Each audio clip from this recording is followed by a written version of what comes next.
He's a threat to take the entire tournament no matter what bracket he's in. The man is so stable with Guile. In addition to that, the Cammy is lethal as well, right? He's always played that Street Fighter meta of having a wheel of characters. He at least has two, most of the time has three or upwards of four. Because of that, he is always prepared for no matter what matchup he throws at you. So even when the Guile doesn't feel on point, or if it's a bad matchup for Guile, he's got something ready for you. Man, it's just insane just because, like, we're literally talking about, like, that upper echelon of, like, these are the best players, but, there's just so many amazing players in the eastern region of North America. Like Shine, Fluxwave, Saif, Samij, like Elder Goose, Joe Murogan. Like, there's just way too many names, and all these players can also, like, literally just put the players that we were, put on a high pedestal in the losers bracket fairly easily, because 1, 2 out of 3, and the fact that Street Fighter 6 is one of those games where it's like it's hard to be completely consistent in. But I mean, we're gonna get the first match: Neo Judai versus Boost. And we keep talking about this region. I just want to say, when I saw the Incendium Digital Havoc email for this region, I was very, very excited. Because for sure. Three Capcom Cup winners. Like, are you kidding me? In one region. In addition to that, all the phenomenal players you said, including Neo Judai, who hosts a weekly, every week, Monday for Street Fighter as well. I think Street Fighter Academy is what it's called. I have to double check on that one, but yes, one of the premier players here as well. And on the other end, Boosie, whatever we all call him. Stream, you can correct us on the pronunciation of his name, but he's been showing out as well online. Yeah, he's been actually cooking a lot. Like, he's one of those guys that, like, he's been playing since season 1 and always doing well at events. I remember when there was a ICFC, I believe he beat Knuckle Dude to win the tournament as well. So he's one of those killers for sure that, like, he can take out anybody if he wanted to. Oh my, that crowd confirm as well. We getting up in there. Optimal right there. I love seeing the optimization. Round 2. All right, so sick, bro. This is also a very classic matchup, right? Like, we saw this matchup a lot in season 1, also season 2 as well too. And the thing is, like, this matchup changed a little bit where Ken can play more of a neutral game because of the nerf of this Cammy's, like, spin knuckle in particular, right? So yeah. I felt like, but the thing is, Cammy's neutral game close range is a lot better too. But you know what? Neo Judai is not even gonna show it off. Nice bait from Booch right there. That was a Ken round 2 right there. 100%. And it be like that in this game sometimes, right? It really do, right? Yeah, like, it's really easy to get snowballed, 100%, especially off stuff like this, right? Ken's such a great corner carrier in this game, off the drive rush, crouch medium kick. You find yourself in a tough position off the first hit of the game. Yeah, I think also the one thing is that people are so much better at, like, not overextending against Cammy in the corner because they know that OD Cannon Spike will side switch. So there's way more blocks, way more delay buttons, like when you put Cammy in the corner. Yeah, much less threatening to just lose your position for trying to be offensive, right? I think people are definitely structuring their offense a lot better. In general in this game, I see that as one of the big, like, evolutions that we've had at high level meta. No DP there though. Okay, we'll go using the standing light kick tech. I feel like standing light kick from Ken has been so popularized after, like, seeing Zhao Hai play Ken. He was really abusing that button against Cammy. 100%, right? I feel like, the dive kick way too high. The great Ken players were definitely using it pretty frequently, but Xiao Hai really popularized it, right? Because of the showing that Dream Hack. Excuse me, just neutral DP? That's how we feel it? Yeah, why not? Why not? Well, that was a punish? Really? That was crazy how that was a punish. That was. Ooh, yeah, get off of me. That's a side switch. Yeah, but as you mentioned, right, that's why people will kind of just do the late buttons. They won't put themselves at risk for the wake of DP to not get side switched. But now, Boost out the corner once again. Oh, we tried the neutral shimmy, but we're pressing back with lights. I like that Judai is playing the ground game. Use the normals. Use the buff standing heavy kick right there. I mean, it's safe on block. Usually before Ken could punish it. Now he can't punish it. Nice DP right there. Can't do dive kicks like that. Cammy always tremendous walk speed as well, right? Definitely one of the big components of the ground game because of that. But as you mentioned, that point blank stand heavy kick. So good now that it's not punishable. Yeah, look at that. It's so good. But, I mean, you're still skeptical from throws, obviously. Nice. Level 3? Yeah, we have to go for it. Okay. We're still alive, though, right? Yeah, I think we're still alive. Just barely. Oh, never mind. The CA That did damage was so nothing to much. play with. I thought he'll have at least like a pixel. Okay, nice. Stand jab anti. Oh, shimmy, where you reaching? Oh, nah. Keep hands and arms inside the vehicle at all times. That stand fierce was meaty, bro. I love that. Cammy players are getting so much better at confirming like crouching jab counter hit to crouching medium punch. It's so nice. It is. It's a tremendous thing to have. A lot of the time they want to go for it and pressure because that crouch medium punch is a sword normal rise, got a disjointed hitbox. But we'll talk about it another time because Boost going to be going up 2-0 right here off the level 3. Cleaning it up.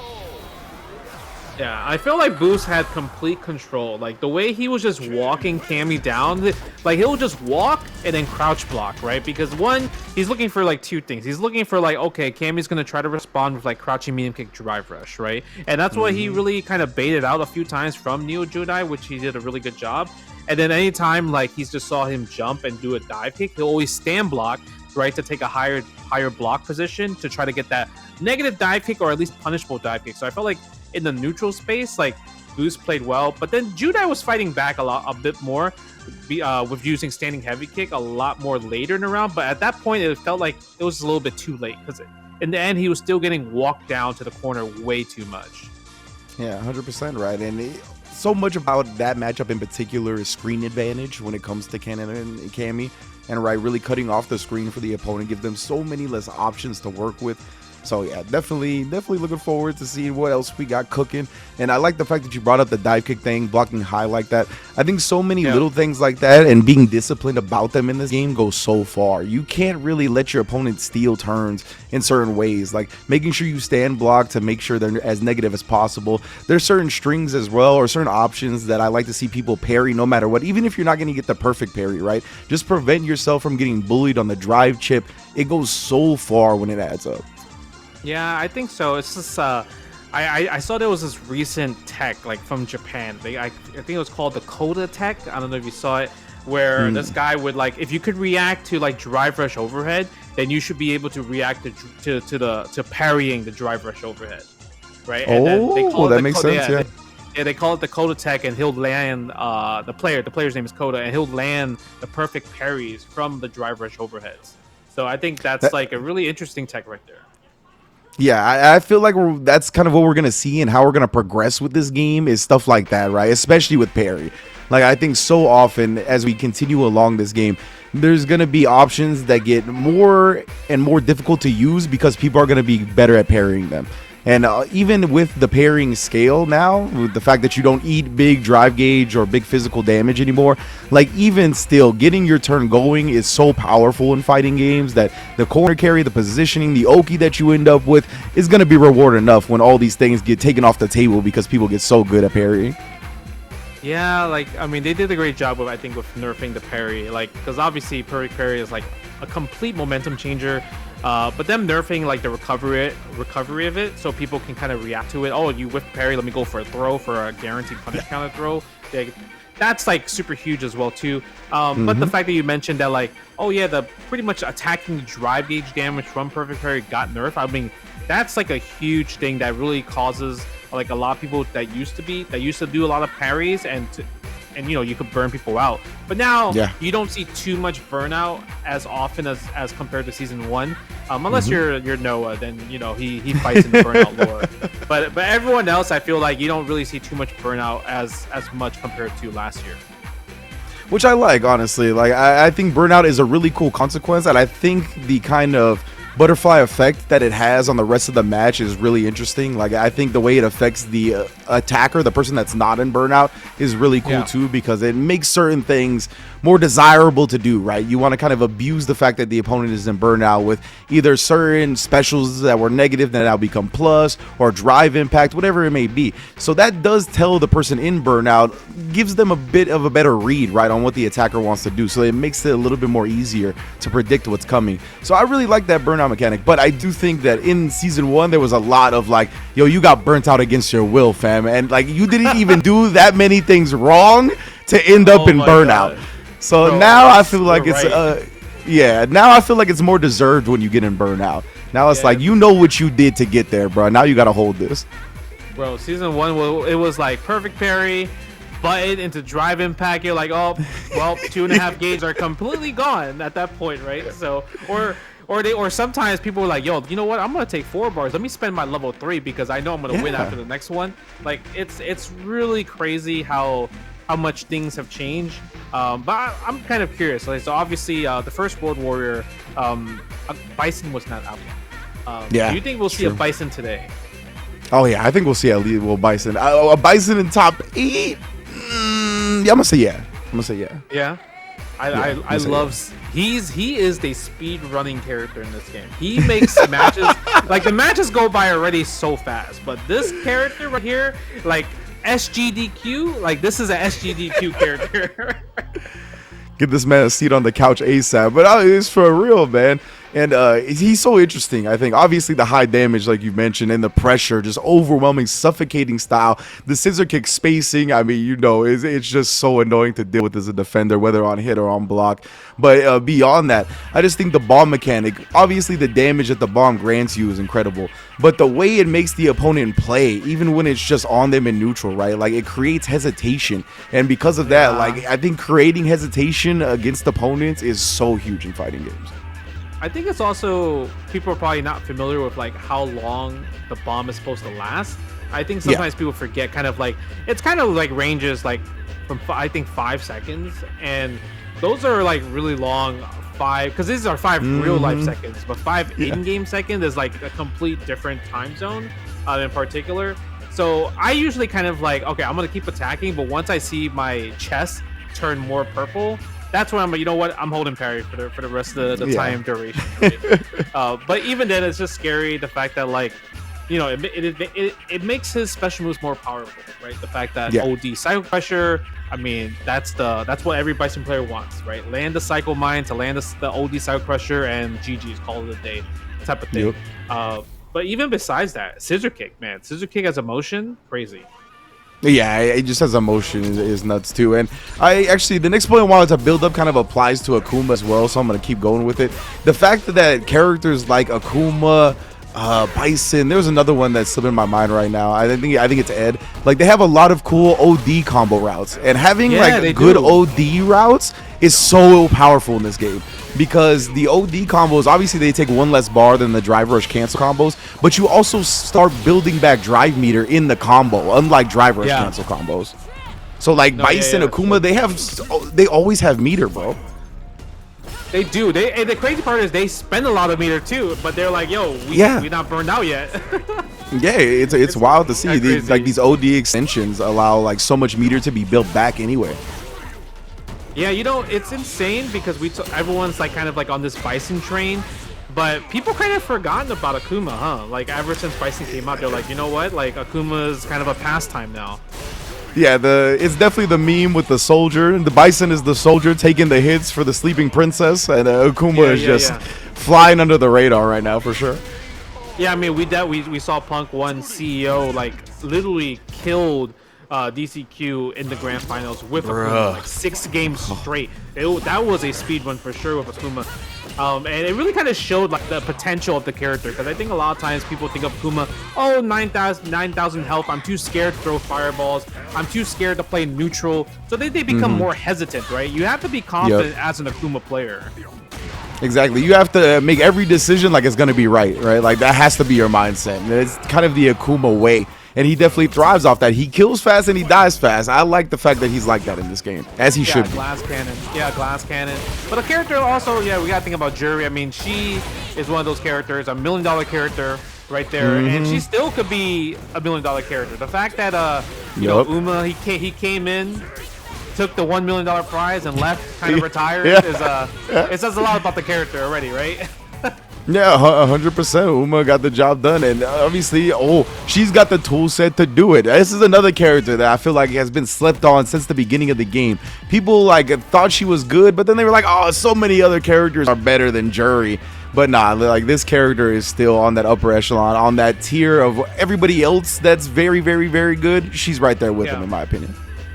I don't know why people kind of just got off of her. They're like, you know what, she's not that good anymore. I remember last year CEO, yo, jury broken, jury the best, jury top tier, and Yeah. then somehow the jury down players have caused the down players to really believe that she literally went, fallen down from the map, but she never changed. Everything about her improved. Feng Shui engine improved. Like everything about her improved. I'm with you. Like, I remember launch of the game, as you mentioned, Jury was all about Jury, right? People were hammering how good Jury was. Then by the time Capcom Cup came around, nobody was talking about Jury. Nobody had a Luke. Jury player winning the tournament. Yeah, it was all Luke. It was all these other characters, and then Uma wins. And it's like, clearly Jury's still a problem. I know we had a recent tournament, it's slipping my mind which one, but we had 2 Juries in top 8 there. Like, this character is still so strong, man. Yeah, Just the Kid made the top 8 at CEO as well too with Jury. Yeah, so there you go. Like, yeah. So Jury is definitely, I think, a character that you can't really sleep on.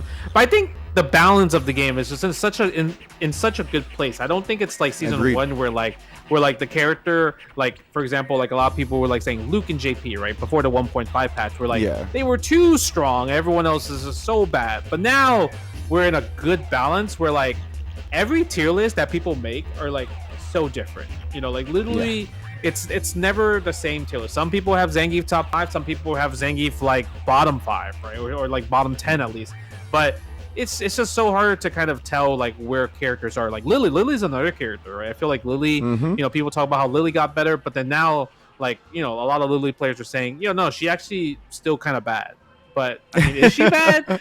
And then when Ryu came out, Ryu's too good. Ryu's top tier, and everyone's like, Ryu is actually bottom 5, and I'm like, wait, what happened? Like, like everybody has a different tier list, a different take. I think it just depends on what their main character is, what their playstyle is. But it's hard to make a tier list, I think, for this game in particular right now. Yeah, and honestly, I think that's the kind of ideal scenario when your tier lists are based upon your playstyle and your character, right? That means there's no definitive characters that are clearly stronger than everybody else. That's definitely like, this is a tier list based on the characters that annoy me, that I have the most issues playing against. And, I think that's a strong spot for a game to be balance-wise. So, yeah, I'm definitely loving what we're seeing in Season 2. Like you said, everybody that I see talk about a top 5 list, this is like, they're like, this is my top 5, but 13 characters could have been in this top 5. So it's definitely much better for sure. And I think it's kind of been that way since this new regime of Street Fighter took over. I feel like we have progressed positively, continuously, over patch. So glad to see it here applied as well. Yeah, I'm kind of curious to see what's gonna happen. Just like the future like tournaments that's coming up. Right? Obviously, we have the World Warrior today, and then we have Evo next week as well too. What's pretty unfortunate? I actually saw. I was watching Topanga League like Topanga last night, right? Just a little before I fell asleep, and I'm just like, yo, Kobayan Zangief, he beat Momochi, Zangief versus Ed, and I saw someone tweet today, y'all lucky he ain't going to Evo. And I'm like, oh, he's not going to Evo? Oh, man, people lucky for sure. Yeah, man, Geef is the hotness on the streets, and like that's the thing. I feel like Geef is always intimidating to play against. Like even when he's not that great, like you just know that if you slip up, like it's gonna get real bad real quick. And then when he's strong, like he has that extra aura, that extra menacing vibe that it's like, bruh, I have to go against not only Zangief, I have to worry about the command grabs, but everything else with the character that's good now as well. I think he's always kind of had strong ground game in this game. He doesn't have like the reward that a lot of characters get, but the actual hitbox for hitbox on his normals is very good in my opinion. And then now he's got some crazy meter build off of certain command throws. But anyway, it's true, off everything. You're right. Everything. Ooh, all right. We got the first Bison, buddy like friend. But Electribe, I mean, he is a really good Kimberly player. The Kimberly, just the craziness of the character in general. Like she has new combos, new routes, new pressure tools, and everything. But ultimately, I feel like she still. You think she still plays the same game as well too, but she just has more stuff. 100%. Like they just made her better at doing what she did. You know what I mean? Which I know that's to some Kimberly's players' dismays, but I think this character is, pretty dangerous. Yeah, I mean, I actually think both of these characters are kind of similar in terms of playstyle. You just definitely what they want to do. Yeah, exactly. Yeah. They're both just about getting in the opponent's face, starting to implement their game. Look at this, like 99-second drive rush. Like if you ain't checking me, that's your bad. That's not my problem. do you think when people are playing, like especially in these tournaments because it's online, do you think they check the MR? They're like, all right, your MR is this. That means I'm gonna do this from start to see how, right, to see if you can handle it. Yeah, 100%. I think they judge off MR, and like it started forming early strategies in this set off that, like 1000%. Yeah, yeah, that was a good confirm from Buddy. Or the jab, scissor kicks right there. Nice. And this is the perfect parry. Oh, I thought that was gonna be a trade combo. I think stand medium kick will definitely combo from stand strong. Oh, and committed a little too hard to the scissors right there. -5. Yeah, that's that light kick on Kimberly has got enough range. Usually don't see that space close enough to punish. Yeah, you have to really space it. Oh, we spending it all. Oh, you could have killed. Oh, you greedy. Oh, it worked. All right. Definitely did. Like you mentioned, right? Get that bomb planted. I just want the OD Psycho Crusher, bro. That is where my head is. Yep. But yeah, it was insane that I think he held up because you can't hold up there. Like that's a meaty Psycho Crusher. Nice. Wake up level 1. Yeah, it looked like in reaction to the drivers. Oh, bro, the overhead's got great distance on it too. Especially off Drive Rush, the forward momentum is nuts. It's disrespectful, that's for sure. I like the jump forward. The jump forward is good. Usually people jump back, and Kimberly players look for the jump back with the crouching heavy punch Drive Rush. Yup. Ugh, what are you gonna do? Press a button? Oh my! Your drive gauge got assassinated, but good level 1 to survive for now. Oh, the neutral jump? Go for the slide, scissor kick. We're safe now. What an anti-air. Oh, buddy like friend. He said, how dare you judge my MR? Yeah. Don't worry about it. Don't look at that. Look at me across from the field on you. Yeah. Oh. Damn, medium kick. Such a good poke right there. Yeah, both of these characters, very strong stand medium kicks. Oh, reaching. Where you reaching? All right, what's the setup right here? Are we going to go for a throw? Oh, no. The Beyond Meaties. That's not an actual meat. I know. That's the worst when you kind of miss your meaty and then you get back thrown punish counter. Like, and you lose a bomb too, as well, too. Yeah, that was demoralizing, honestly. Bro, he is pressing that medium punch like crazy right now. Yeah. It's like, nah, you got to hold this psycho power. Oh my god, you gotta hold all this. You gotta defend on the drive gate. Scissor kick. That's -1 now, not -5. Oh, there's the punish though, just in time. Yeah, but he got a little too thirsty with it, right? Electribe able to recover, went back to -5, punished it again. Already shown that they're good at punishing the scissor kick, so you gotta be wary. Alright, what's the combo? Yep, using the heavy version of that move right there. Goes for the throw. Oh, he's gonna pop! Oh my god, he was so risky. Yeah, I thought it was going to pop up during the whiff throw. Like, that was very scary. Wake up level 1 again. Buddy Like Friends Wake up level 1's been doing pretty good. Ow. Bro, the check attempt just got destroyed. Yeah, Bison's got a couple of things that can kind of dismay your checks. Yeah. Yeah, what are you supposed to do in that situation right there? It's so hard to defend against that because you're like, yeah, take the throw. But then at that point, I can't take the throw. I can't afford it. Yup, that's when it becomes a true 50-50, right? There's no more weight on the scale. It is just like you guess for your life. That was such a good awareness right there. Elbow, punish counter, and the standing heavy punch. That was so good. You love that. You love to see it. That's the thing with characters like Kimberly, right? You got to maximize every hit you get, especially when her offense is so strong. Oh, nice throw. The throw out of the DI. That was wild. Oh, counter hit. Oh, normally, I feel like the better combo on counter hit scissor kick is like crouching jab, standing light kick into the cycle mind follow. 100%. Ooh.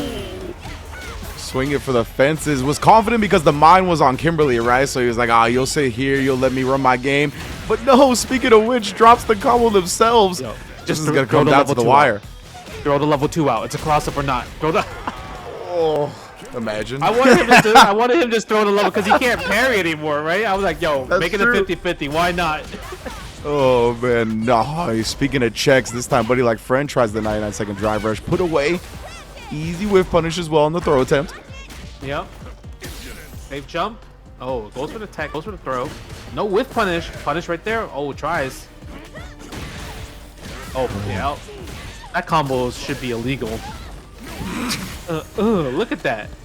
From a scissor kick, take the throw, gets on overhead. Nice, has a drive reversal. That's so privileged too that the bomb like lasts the whole throw duration. Still Yeah, get a mix afterwards. literally after a throw, you can do stands. You can do the target combo high or low from Yeah, there. that's And then you'll so pop. good. Yeah, you'll pop instantly. It's kind of insane. Like calculate, like that is intentional. Like when it's like that calculated out, you could do the target combo mix. Oh man. Level 2? Elect drive though, another punish. I think he mistimed the level 2, or like he misinput it and then he got teleported instead. Yeah, that makes sense. Slight execution error. But I mean, saved it. He still gets the round. He saved it. It's gonna get a punish. He's gonna build level 3 after this next exchange. Oh, that went a little bit too far on the 5-framer. I'm surprised. Buddy like friend, I think kind of knew because we saw the parry OS, just the drive rush in for the pressure. Oh, he held up. You ain't going nowhere, fam. You gotta hold this bomb, dude. Punish counter throw, big damage, but I mean it's okay. It's still a win. Yeah, you got out of the corner. You avoided the bomb setup, but still, Elect Tribe. Got to dig deep if you're bringing back this round. Easy punish to start off. Obviously, not spin the meter yet. Still got a long way to go. Bro, Nice. where you going? I'm telling you, Kimberly players and Bison players, they think the same thing. They're like, oh, we're gonna know you're gonna jump back. Yeah, that was a fantastic chase down. Oh my god, these overheads. Bro, I'm telling you, the range on that overhead is bonkers. Okay, Oh, nice. the stay medium kick buffer, the Kimberly Nooch. Yep. And the level 3, get that buff right there. Buddy like friend has his level 3 though, but his drive gauge kind of low. Oh, indeed, you gotta be careful. Oh, the drive rush barely beat her to the punch right there, and he's gonna burn himself out. Again, the overhead. Uh-oh. It might be over. It might be a wrap. Nice! Good back Out throw. of the pressure. Oh my god. Yo, That that sucked. was, yeah. That was sucked. a really unfortunate ending. Wow. Oh. Yeah, that was pretty unfortunate. Like he was still negative there because obviously staying strong. It's not plus on block, especially when he has drive gauge anyway. But I think it was one of those situations like I want to at least get my stand strong, at least make him block it. But I don't think he would have pressed the button personally.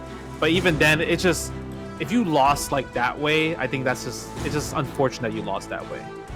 Yeah, 100% right. Like it's still a situation where you don't have a big advantage, but at least you got to play fairly. When it kind of breaks down like that, when your normal just goes the wrong way and you get punished during said normal, you're like, bro. Oh. They were scrambling though. They both of them were scrambling, but you could tell that Electribe doesn't have the most Bison experience because a lot of times he kept trying to jump out the Cycle Crusher after Cycle Mine, and he kept trying to challenge sometimes afterwards too. But if anything, you hold that. But the best way to deal with that, if you know somebody's going to Cycle Crusher, you go for the perfect parry. The perfect parry is actually quite easy against the Cycle Crusher, but everything else is just like you have to block it. You can't just be like, hey, I'm going to challenge it on block or before it hits me. Unless you have super. You can do wake up super and wake up DP, but Kimberly doesn't have a wake up like OD Tatsu that is like a perfect anti-air. Not a perfect anti-air, but more of like a perfect wake up. Yeah, I get what you're saying for sure. That's definitely part of what makes Bison strong, right? The corner mind pressure. You got to know too. He's a bit of a knowledge check character. Like you got to, as you mentioned, know when situations you can kind of poke out of because the offense is so overwhelming. That makes it a little difficult to find the holes, the plots, or the holes in the offense. And because of that, we see a lot of people get exploited in the corner. Very similar to Kimberly, like you said. You really got to know which spots to pick when it comes to trying your escapes and how to escape. And we're gonna see that on display again as we get the Kimberly and then the Ken. Yeah, we got Zycles. Zycles is a little troll, so if you see him just start mashing and do like kind of teabag, that's kind of what he does. That's literally what he does. Oh, I already see the troll tendencies. Yeah. Like see. Oh like yeah. A lot of freestyle. You know, Normie Nick. Yeah, I saw that he had a 1400 MR, so hopefully you can show Zycles what's up. Oh, nice. Where are you reaching? Let's see, and this is where it really is, like you said, to kind of exploit the people that are going to be wild. You got to do it, get on the offense early and never let up, because usually the defense can be put into question. That's the Kimberly special, just OD overhead. You ain't blocking OD overhead. The neck hunter. The neck hunter. I forgot about that. Bruh, I can never forget about that. I remember because it was on the TNS stream with you and Cola. Yeah. Like, I can never forget about that. Oh my god. Nice drive rush throw. 10 players. I like that. I like the meaty fireball right there. Just in case if he did wake up super. You said Ken players that got me good. This is how they get down there. Ooh, I like the roundhouse. Yeah, so many people try to tech, or he didn't actually tech in that situation, but nonetheless. Yeah. Again, nice jab out. Oh my god, I got explosions. We're pressing all the jabs right now. Nice back throw, Normie Nick. Oh, jumps the Dragon Lash, though. That should be game one, barring a drop from Zycles. What? Bro, did he just... The he just drive rush whiff stand light kick into super?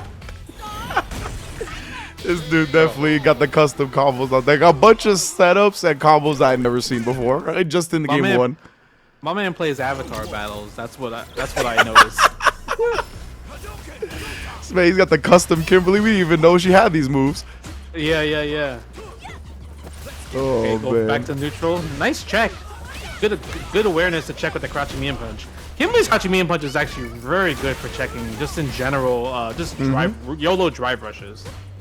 Exactly right. Her back walk speed is really good too. So like you back walk a little bit, people's drive rush ends up going further than they initially thought it was, just because of how quick her back walk is, giving her more time to check with the crouch medium punch. She's got a good game with it. Oh, speaking of which, there it is. Oh my god. Oh, tried to shimmy him out his boots. He really tried to fight for that shimmy right there. But Normie Nick's playing really good in terms of his fighting back, neutral, not really falling for a lot of the Zycles tricks. But that is a bad hit confirm right there. Goes for the reset. You're so cheeky.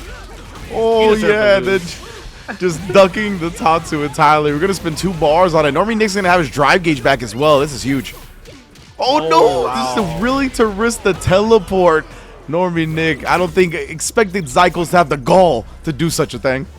Yeah, I think he in his head he's like, oh, he's gonna block this fireball. I'm gonna drive rush behind it, and GG's, you're done.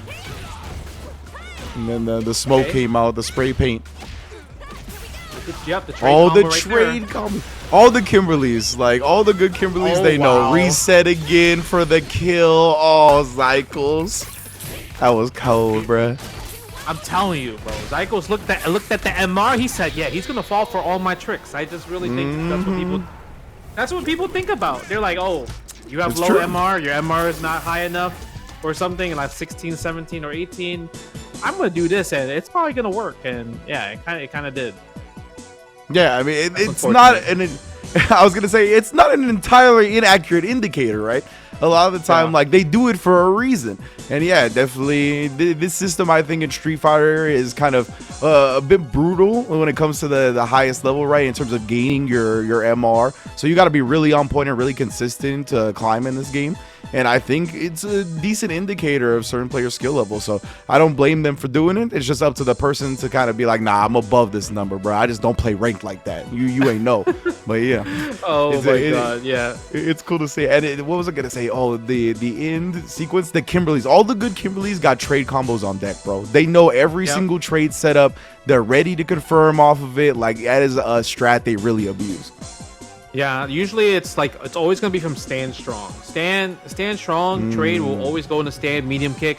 There's not enough pushback in general, and it's a guaranteed trade combo just like all day. Because like I think if you do like low strong for example, like I don't think you'll get a trade there. It's kind of more of like that's more of a string compared to like low strong stand strong. Stand strong, there's like a little bit extra, a bit of gap. So if they did press a button, then boom, that's kind of like the reason why. But yeah, I feel like with Kimberly's one of those other characters that I think I would say she's a landmine character. She's one of those characters that you never kind of want to fight, especially if the Kimberly player is really on it, super fast, super high pace, and just guesses right every single time. She can definitely send you to the losers bracket so early. That's kind of the point I wanted to make, was that if either the Kimberly player's on or you're off your game for that set, like she's nightmare character to face in bracket 100%. Speaking of nightmare characters, we're gonna get a mirror match next, if I'm not mistaken, between Elder Goose and Carsones, the double Aki. I think this character also very lethal in season 2. It's crazy because she was already so strong. Not so strong, but she was a landmine in season 1. Yes. Like, she's one of those characters that can really get you. And, you know, I felt like a lot of people kind of put her up like, oh, she's low tier, she's trash. But, I mean, when you think about the damage that she does and all the stuff, the setups you could do, like, once you, like, let one rip, like, as an opponent, like, if you do, like, oh, wake up ODDP, and you just pretty much... She's the character that's like, oh, you lost the game completely from that, right? Like, you had people like Broski, who really kind of like showed a lot of it during his Rebel Kumite run. But now with season 2, I mean, she has the privilege of lots of new moves, lots of new things that they gave her. It's crazy tools, insane. Absolutely, lots of quality of life changes. Word. Yeah, you. What I don't know. Well, it got perfect parried, right? Elder Goose must have tried something. So yeah, the first hit got perfect parry, but then he tried to press a button on the second hit, but then it considered as a punish counter from there, and then he got hit by the grab. That's so strange, man. I don't know what he tried. Oh, speaking of grabs, resets. though. Oh, but we play Aki. Elder Goose knew the setup after the command throw. Yeah. Okay, go for the Nightshade post. No, misses the anti-air. That's unfortunate. Wow. Just moved her forward. Yeah, that was really unfortunate. Gets up under, and during the scramble, we get a jab out. But yeah, man, massive quality of life changes to this character. She's got some cool cancels now as well as she didn't have previously. Like I think off the OD fireball, right? She had like cancel into slither, or there's some like OD slither cancel, snake step, I should say. Yeah. Yeah, usually the window of canceling into snake step is a bit faster now, so you can kind of safely do kind of like OD nightshade posts. Got you. But usually I think one of the best changes that she has is the standing light kick buff will make it 4 frames. That's like the huge one, because now standing light kick combo into like the medium punch slash, because before like you couldn't combo afterwards from it. Got you. That is a huge quality of life change. Yeah, people try to DI her, but that cruel fate, break that up real quick. 3 hits, you ain't gonna be able to survive that one. Yeah, cruel fate is an interesting move to deal with, just because like I think if you perfect parry the first hit, then you drive impact afterwards. Because if you drive impact at the beginning, it's considered 3 hits. Okay. That makes actually a lot of sense. I didn't think about DIing after the perfect parry. Yeah, it's kind of like JP when you perfect parry like that his spin move, right? And then you just drive impact the second hit. That makes sense. Go for the drive rush. Yep, standing heavy kick. Standing heavy kick, so sick. Nice neutral jump, +2 on block. Yeah, Elder Goose was losing so much drive right there. Knew that it was time to try to take his turn back. Oh no, the drive rush! Ran right into the activity of the cans, bro.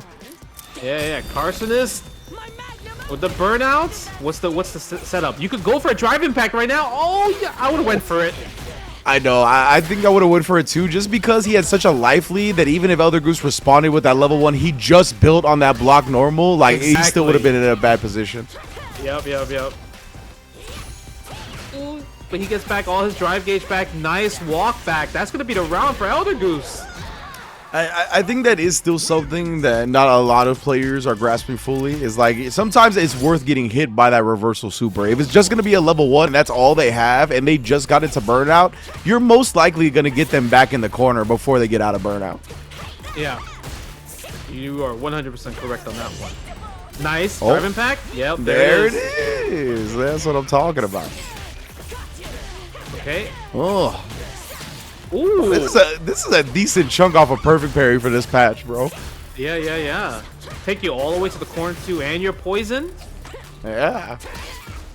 Goes for the back throw right there. Standing heavy kick again. Oh, big jump in. People love committing to their long range options after a tech throw. Jumps do be exposing them. Yeah, I'm kind of curious on what Elder Goose is trying to bait out, like when doing fireball into just light kick snake step right there. I'm like really curious about that. Yeah, I love the walk back. As some type of check, right? You would think he was trying to bait out something with a long duration, but I'm not sure what it would be. Unless he just feels cute about it. Sometimes sometimes you just do stuff just to do it. Oh yeah. When you're feeling it in the zone, Carson right now. That's a big advantage. Yeah, he tries to bait out the Elder Goose reversal super with that OD Nightshade. Nice tech on the grab. You would have died right there. Uppercut. Oh, he's trying to chip him out. I think he was trying to do a light punch slash, but he's like not getting the input. Yeah. Wow. Very dangerous to use projectiles against Aki. Elder Goose somehow already burnt out at 94 seconds.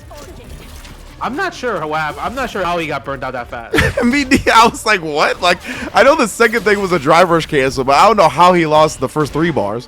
Oh, okay. I think I remember because he did round start OD Serpent Lash.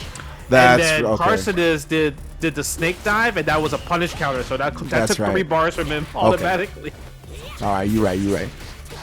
Oh, and then checked nice again, check. Elder Goose. Oh man, so much aggression here. You're in the corner. Yeah, you gotta guess. You spend level 3 next hit. Nice. That's gonna hit. Oh. Yeah, I didn't know what was gonna happen. I was like, is that gonna dodge or not, bro? Oh, it's here. Meaty drive. Oh, I would have meaty drive impact. Oh, you got it. You win this round. Indeed, that's gonna be a tied up game as set, excuse me, as long as Carson is finishes this off. Going fully with it, making sure that he gives himself as many opportunities to drop the combo, but he's good. I was scared for him. I thought he was gonna drop the combo.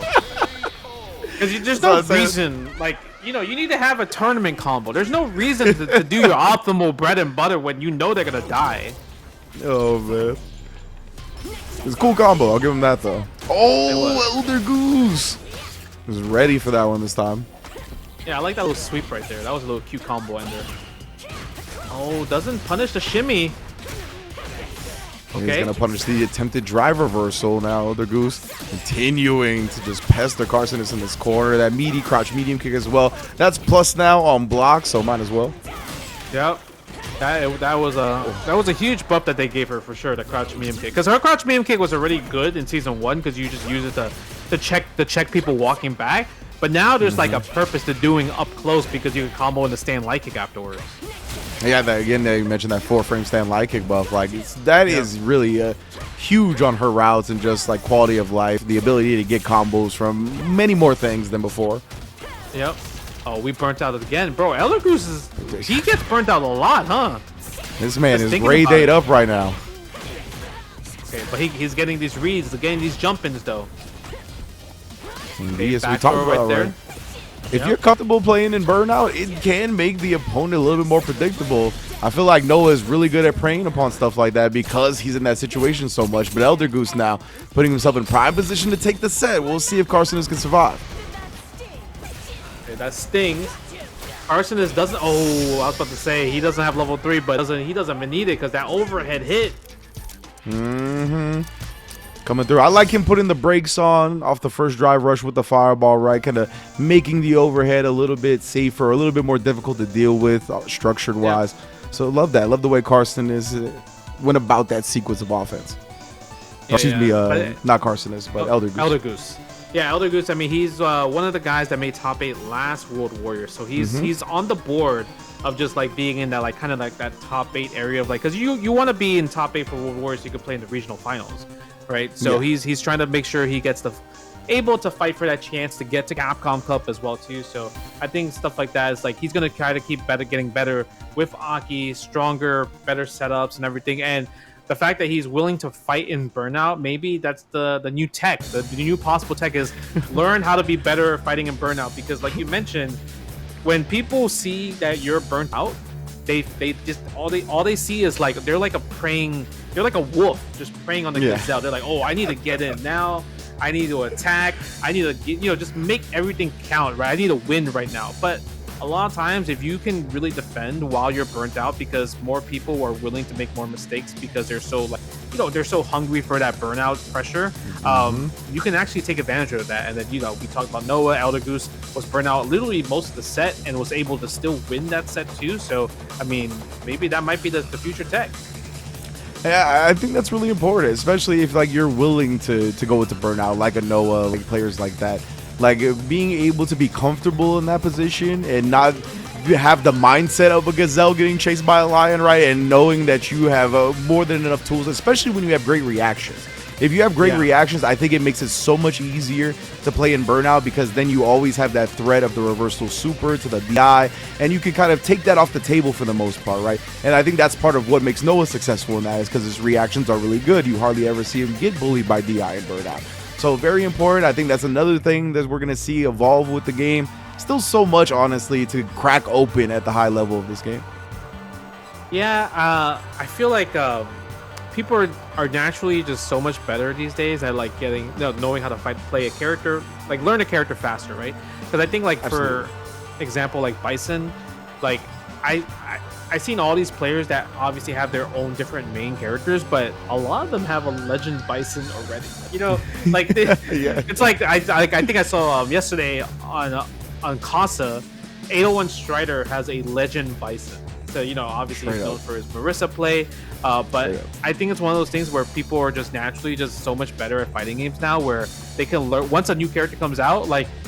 A lot of it, the tech of it is like completely figured out in terms of combos, routes, and everything. But besides that, learning how to play at the highest level of just like knowing like the strategy, the neutral, how to read an opponent, that's the thing that takes the longest. I love that you brought this up, because something that I've been thinking about recently is like I've been watching a lot of Marvel too with like you, just because the Marvel collection is going to come out. So I've been watching a lot of your matches, Yive Sanford, etc. And one thing that really sticks out to me is the execution barrier of old games was so much higher than modern games, right?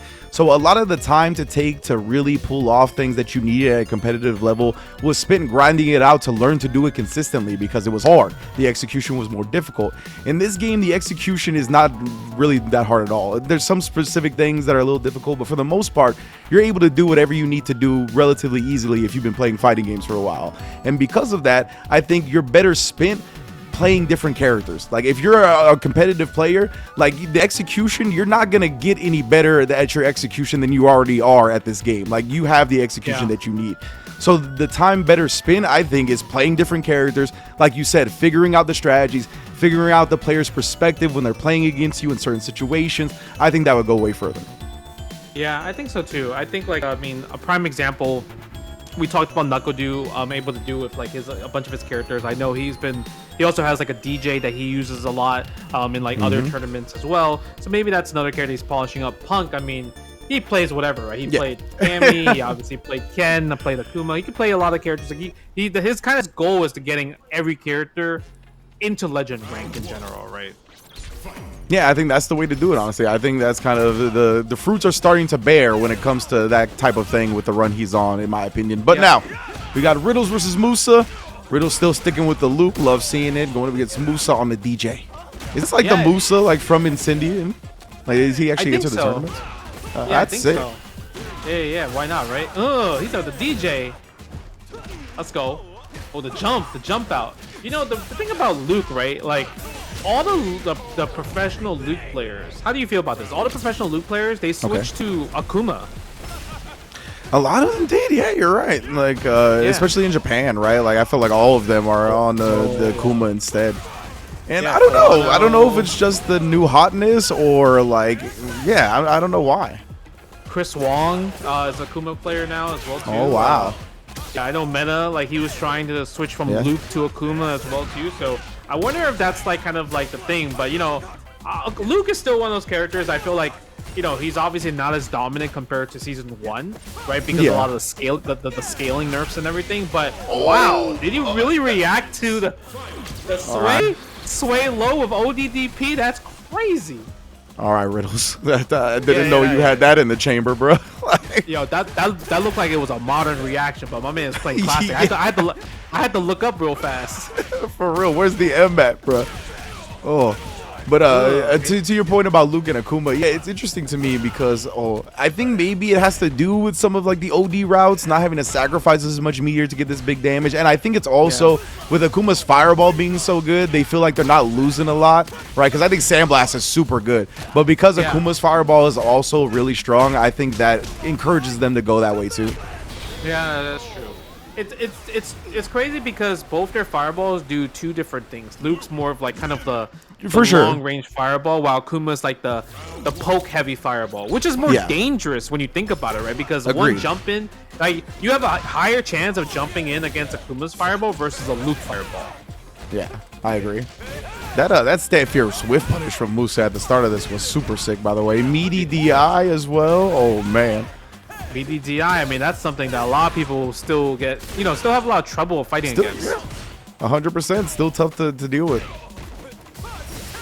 Everybody, honestly, like, I don't think it's talked about that consciously, at least on commentary, but like the blocks, the stop, the hit stop, and the block stop of these games when you get put in block stun and hit stun, like it does give you a slightly more time to react on DIs, right? So the meaty DIs, they don't grant you that. Yeah, they don't. They definitely don't grant you that. It's insane because like when you think about like when we first played the game and learning this game, everyone was reacting to DI. But now less people are reacting to DI. Like what happened? What changed? Where you are not reacting to DI compared to when you were like in day one. Something changed for sure. It's funny. I think that it has a lot to do with it. Obviously, I think we're just so much more aware of all the options and things that can come at any moment that juggling that makes DI more difficult to deal with because that's not what you're hyper focused on anymore, right? That's part of it. But I do want to talk about that a little bit more after the match. But right now, Moose on the verge of tying it up, even willing to spin the OD and poke back with the light kick. Very smart choice. That was actually a crazy choice right there. Using the OD soul ball to burn himself out. Maybe that was wild. Yeah, maybe he believed that Riddles was gonna check his drive rush, so he canceled his drive rush timing to go into the OD soul ball to kind of hit the crouching medium punch or hit the crouching jab. It definitely is a good way to check people good at checking drive rushes as DJ. Yeah. Okay. Go for the ender right there. Ooh, damn! Shit. This dude Riddles, he's got some stuff, huh? That's sick. That's DJ tech, right? Because I know, because anytime I fight a DJ, like when they're in block, like they're blocking something and they know it's like their turn, they always mash crouching heavy punch. So that looked like it was really for that whiff punish with forward heavy kick was for that crouching heavy punch. Yeah, it had to be, right? It definitely looked like a practice situation. Something that Riddles has found himself in many a time. And DJ is a popular character online, so. He is, yeah. Yeah, go for that meaty tackle right there. No check on the drive gauge, but Riddles, one hit for level 3. That should be the game. Yeah, he just kept walking back. Calm, cool, collected, right outside the crouch medium punch range. Let that stand fierce fly. We've seen his reactions were super on point this whole set. So the moment he got an opportunity to whiff punish, he took the whole set. Yeah, that was cooked right there. Literally, that walk back stand fierce. I mean, walk back stand fierce from Luke. I mean, it's still a big threat no matter what. You can't really just like, hey, this button's not exist anymore. No, that's impossible. That button's actually amazing. So freaking good. Yeah, the way it's crafted, right? Like that button, in my opinion, like they would have to like just really chop it off at the knees in terms of frame data, like start all of that to make it bad. Just like the way it is structured, how far forward it moves him, it's always going to be a threat in footsies and ground game. That's just how it go. But yeah, man, the thing I wanted to talk about with the DI is a story I always find funny is that Sajam went to that the YouTube event. Like I think Yipes was there too. I forgot a while back now. Oh, I know with all the different with all the different streamers and YouTubers where they played a bunch of different games. And Sajam was like, "Yo, bro, all these other streamers and YouTubers reacted to DI every time." He was like, I couldn't react to DI at all. They reacted every time, right? Because that's all they're thinking about. That's all they're worried about. They see the big red thing, they press the big red thing back. That's all good. While we're out here trying to be like the meme with all the calculations and whatnot. It's so I think it's more just like, I guess, like because he went to that event and obviously they're not like master players or even diamond players, like if anything, like that's what you're kind of taught, especially if you're starting out the game as like let's say rookie, bronze, or silver. You see red, you press heavy punch, heavy kick same time, right? So I think if you were fighting somebody in the lower levels of Street Fighter 6, let's say you were like went down to the levels or like went to the battle hub and you fought silvers and golds, I feel like most people there will react to drive impact if you throw it out, right? Yeah, they're not gonna check drive. They won't check drive rushes. I think if they see a drive rush, they'll do drive impact because they think that it's gonna be that's a drive impact, right? They're like, oh, I see color, drive impact, right? So I think that's kind of like the difference. While now, the professional players, the pro players, they're trained to like, Mm-hmm. oh, okay, we got a really good match right here. Yeah. Zacharino with the M Bison. 100%. This is a super sick match. Save, who made top 8 last year, obviously had a really great showing. Got Capcom Cup for this game already. And then Zaf, Yes. who's been on the grind, man. Zaf, great content as well. I love the way he approaches fighting games, the subjects he talks about, and rocking the Bison. You know, the people are pleased with that one. I'm really surprised because when I think about Zacharino, especially in Street Fighter 6, this guy was like the low tier king, low tier warrior, Yeah. right? Dawson, Jamie. So the fact that he's playing Bison, I mean, a lot of people put Bison in the higher echelon. Maybe not top 5. Yeah. Oh, you're dead. Goodbye. Ugh. Oh, he no, dropped it. Zaf.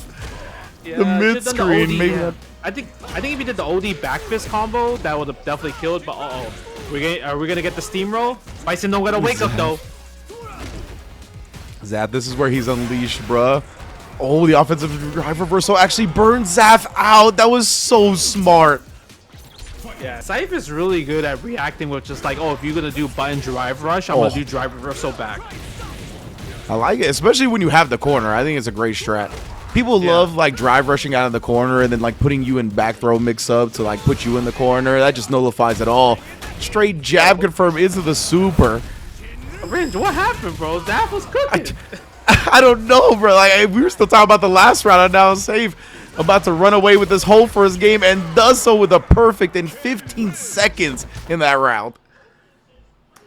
If he, man, I'm my bad, Zaf. That was my fault. You should have won after the OD Cyber Crusher. That's all I gotta say. You know, nice punish right there. I like that. Sure. That was a sick punish right there. And look at this, safe. Using that wake up drive reversal, got the bomb off of him. Saf, Yep, pretty low on crouching drive heavy meter. punch. That crouch heavy punch is so good, bro. It's usually, Bison in history from like other fighting games, his antis are very weak. But in 6, his antis are really good. Like the fact that crouch heavy punch is so consistent.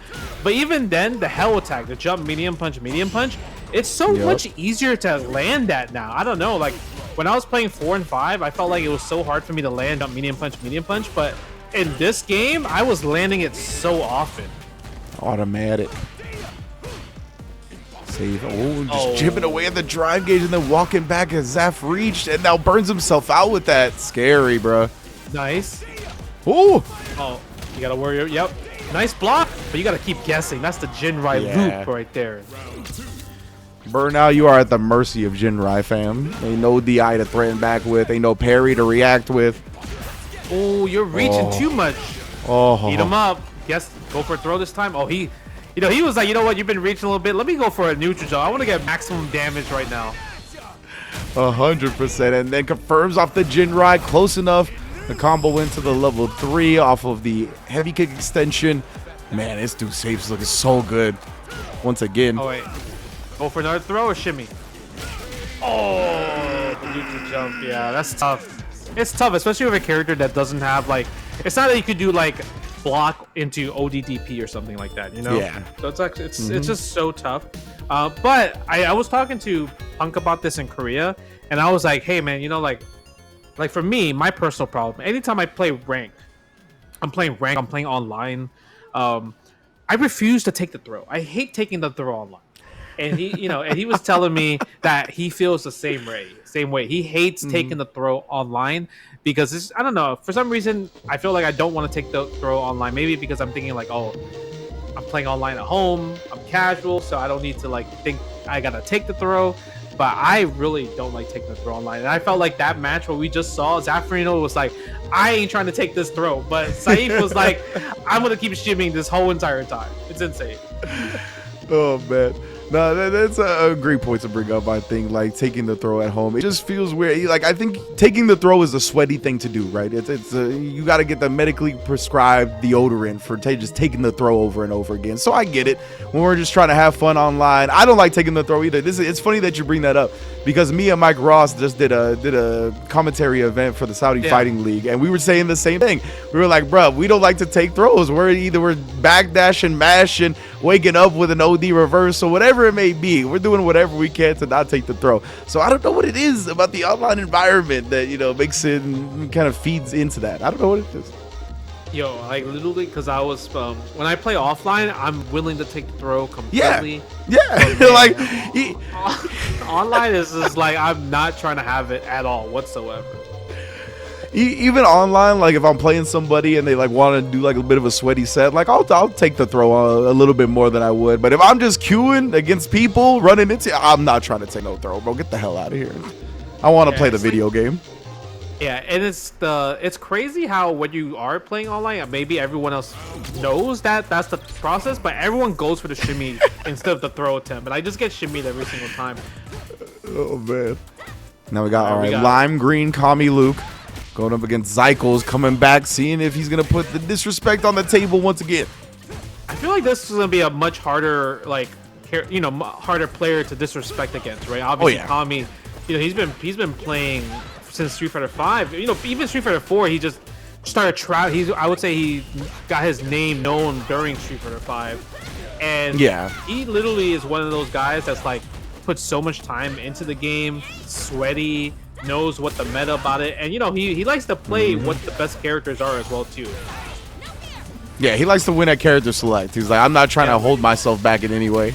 And this is also offline can over champion, but you saw right there, right? Like that immediate drive rush jab. Like he respected Zycles' ability to check it, but Zycles actually killing off the perfect parry. Super sick. Yeah, you could tell Zycles is playing more clean this time around. Yeah, it's what you said, right? Like players definitely craft strategies at the beginning of a set, depending on who you are or what your rank is. That's how it goes. Zycles is young too. He's like, I think he just turned 21 recently.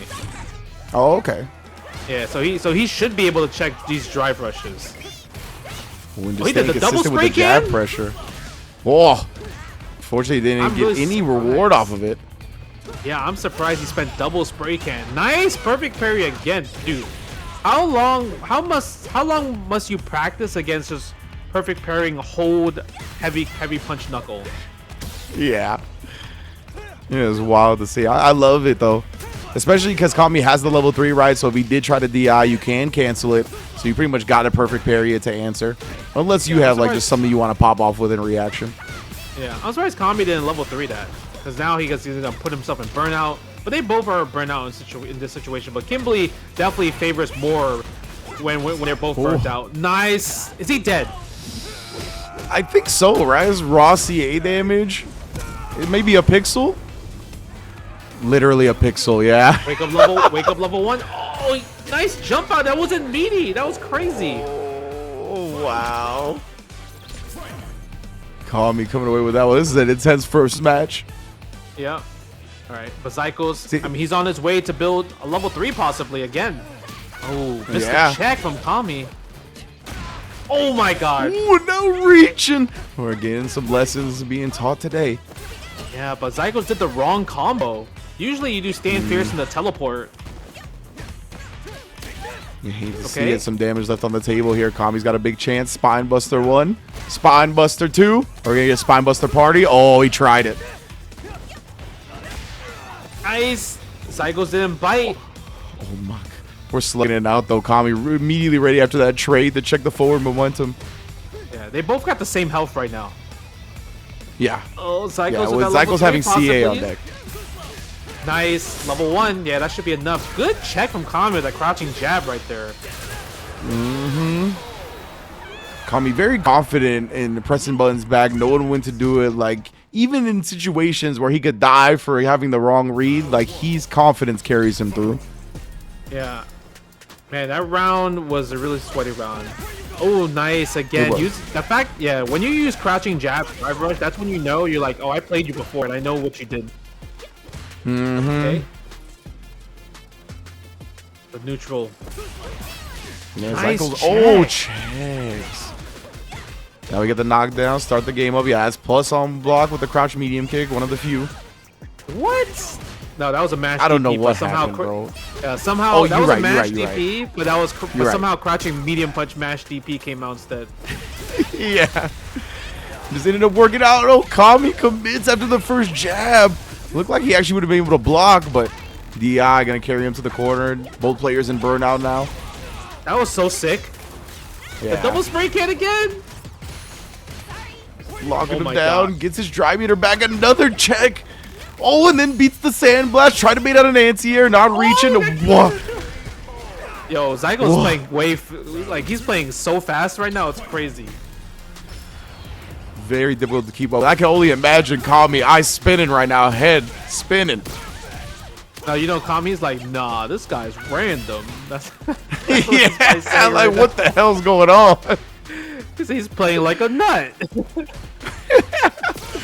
Now this is beneficial to him, but look at this. Every time on the HP Flash Knuckle.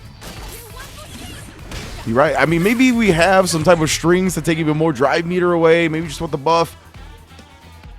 Yeah, maybe. We're not committing to anything. That's expensive, though. Yeah, for sure. Yeah. Okay, stand fierce. Good counter hit calm right there. Wasn't close enough for the wall splat.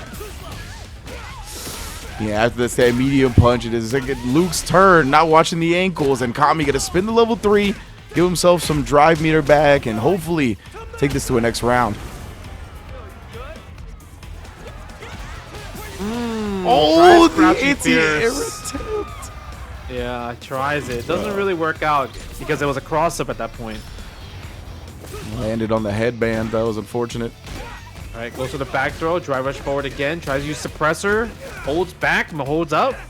One throw. Again. Oh, I like that because he went for 3 in a row last time, right? So the walk-up crouch slide kick. But what a call out on the throw attempt. Yeah, go for the wake up Tatsu. Get off of me, Kami, is what he's saying. Tries to go for the neutral jump. Bro, they are swinging right now. All right, using the elbow. Cycles. Trying to bait something out. Finds the anti-air this time. Ooh, back throw. I think Kami might have been able to kill, but nonetheless. Yeah, I think he would have definitely killed. Double drive rush in the level 2 bearing perfect parry. But I mean, either way, it was. I think that was kind of like a flow chart decision usually, right? Perfect parry back throw. Yeah. But ultimately, he was still in a good position, right? Like he has weight, the life lead. He just had so much life advantage, and literally Zyko was in the position where he wasn't going to get a level 3. So the threat of big damage from Kimberly is just not that big. Yeah, well done from Kami right there. Even just taking the position advantage, taking the corner itself, and then pressing back exactly when he needed to close it out. Yeah, man, it's nice to see him competing again and again. Obviously, like you said, he's been playing for a while now, but I know he even said that his chat gives him crap for not entering as many tournaments as they think he should. So glad to see him entering. Of course, he's going to enter the World Warriors, but I think he's been entering more and more. Obviously, can opener offline champion as well. So love seeing him in the mix of things. Yeah, I don't know if he's like going to Evo or anything, but like, yeah, he's one of those guys that's like super strong at Street Fighter 6, but doesn't compete. Like you said, doesn't travel enough. But I think it's just kind of random, like, because sometimes it's item like, are you in America or are you in the UK? Yeah. So I can't tell where he's at a lot of the times, but maybe he's just more just like, you know, like this is kind of like a thing. Like he streams all the Street Fighter 6 stuff. Like he does a lot of restreams and everything like that. But in general, I mean, he was always a threat. He was in Street Fighter League last year for Street Fighter 5 as well. So yeah, I mean, I hope to see him, you know, just compete more in general, because it'll be really cool to see. 100%, man. Big fan over here. Obviously, he's still using the Luke as well. One of the lead proponents of the Luke downplay brigade. I respect it. It's the top level meta now. If you're a competitive player, I get it. I get downplaying your character. Next up, we got Blue versus Walnut Con as well. It's going to be good. Yeah, Blue versus Walnut Con. And I was just looking at the bracket, and some people already have gone through like their brackets. I know Punk is already in winners top 32. Saif as well too. Elder Goose, Buse, Complex 90, Knuckledew, Samij, Kami. I guess that match that Kami just played against Zycos, that was to actually qualify 2 top 32 winners. He's in top 32 winners as well too. So yeah, I mean, we're definitely getting through the brackets. I'm really curious to see just kind of like what character is Punk gonna play this time around. Do you think he's gonna stick with Cammy? I mean, I guess it's a World Warrior, right? So maybe it's more important. Yeah, and he also did get first place last time, which I think gives him a little bit of wiggle room, but maybe he's like, you know, not trying to take his foot off the neck of the rest of the competitors. Maybe he just goes with the Cammy again. I think he's going to be honest, but I wouldn't be surprised if we honestly did see a cameo from the Akuma or even the Bison. Yeah. All right, let's go Walnut. We'll go with the Chung Li. This is our first Chung Li we've seen, I think, today. I feel like this is the first Chun-Li I've seen in years. Like, what happened? Like, what? Why is this character falling off the face of the earth? You know, it makes me sad because I was talking to Lashar, because Lashar definitely had one of the best Chun-Lis in the business, and now he's switched 100%. To Ed. Right, he switched to Ed, and I think a lot of Chun-Li players, they kind of moved away from her because, like, oh, they nerfed the level 2 follow-up, right? The meter building in terms of just like super gauge and drive gauge is pretty much completely gone from using Chun-Li's level 2. So, and I'm like, yeah, I get it, because anytime there's a level 2 in this game, they completely, like, you know, fixed it, adjusted it where you don't really build meter. Ed's the only character left at this point where he's like, oh, I could do his level 2 and build meter during the sequence. Yeah, I mean, that is who Lashar plays now, right? So, I mean, you know, maybe he does value something like that pretty high. Ooh, the backdash at the end for Blue, calling out the throw. Well done to tie up the first game. Yeah, I feel like this match is also pretty interesting because, like, obviously you have DJ's, like, fake fireball. So he's using a lot of the fake fireballs to kind of bait for, like, you know, Chun-Li's doing Hazanshu. Because, you know, if you call out the Hazanshu, that's a guaranteed drive impact every single time. Yeah, huge reward off that. So definitely different ways to manipulate. Oh, it's an interesting ground game that DJ could play as well with the sway and whatnot up against Chun-Li. But man, always that machine gun funk shaving off the life before the level 3. Still doing big damage on this character. Jesus Christ. I felt like if he committed to the whole double drive rush, he would have killed. Yeah, straight up. Oh, but we're burnt out, Chun-Li. What are you going to do? Side switch? Tries to go for the overhead. That was kind of like your last attempt right there. Yeah. Ooh, almost. It was over. Yeah, couldn't afford the chip, so they had to do something to avoid it, right? Figured that was coming, but good job from Blue. I think he used his own OD, so recovered quicker than usual. Yep. All right, hey, corner carry. Ooh. Left them standing. Oh. Yeah, luckily it was not punish counter. Yeah, exactly. No follow-up granted, combo-wise at least. Ooh. That's actually going to be burnout, I was going to say. Just tries immediate DI. Blue not having it, but a little bit too far for the fierce follow-up. Yeah, that was a weird way of hitting crouching heavy punch, because, like, normally, like you said, it would combo stand fierce, or you can even combo into up kicks as well, too. But I think in that range, it was a little bit too far.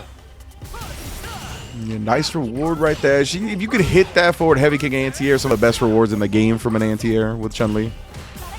It's definitely so good. I'm just mad that Capcom decided to add scaling on that button.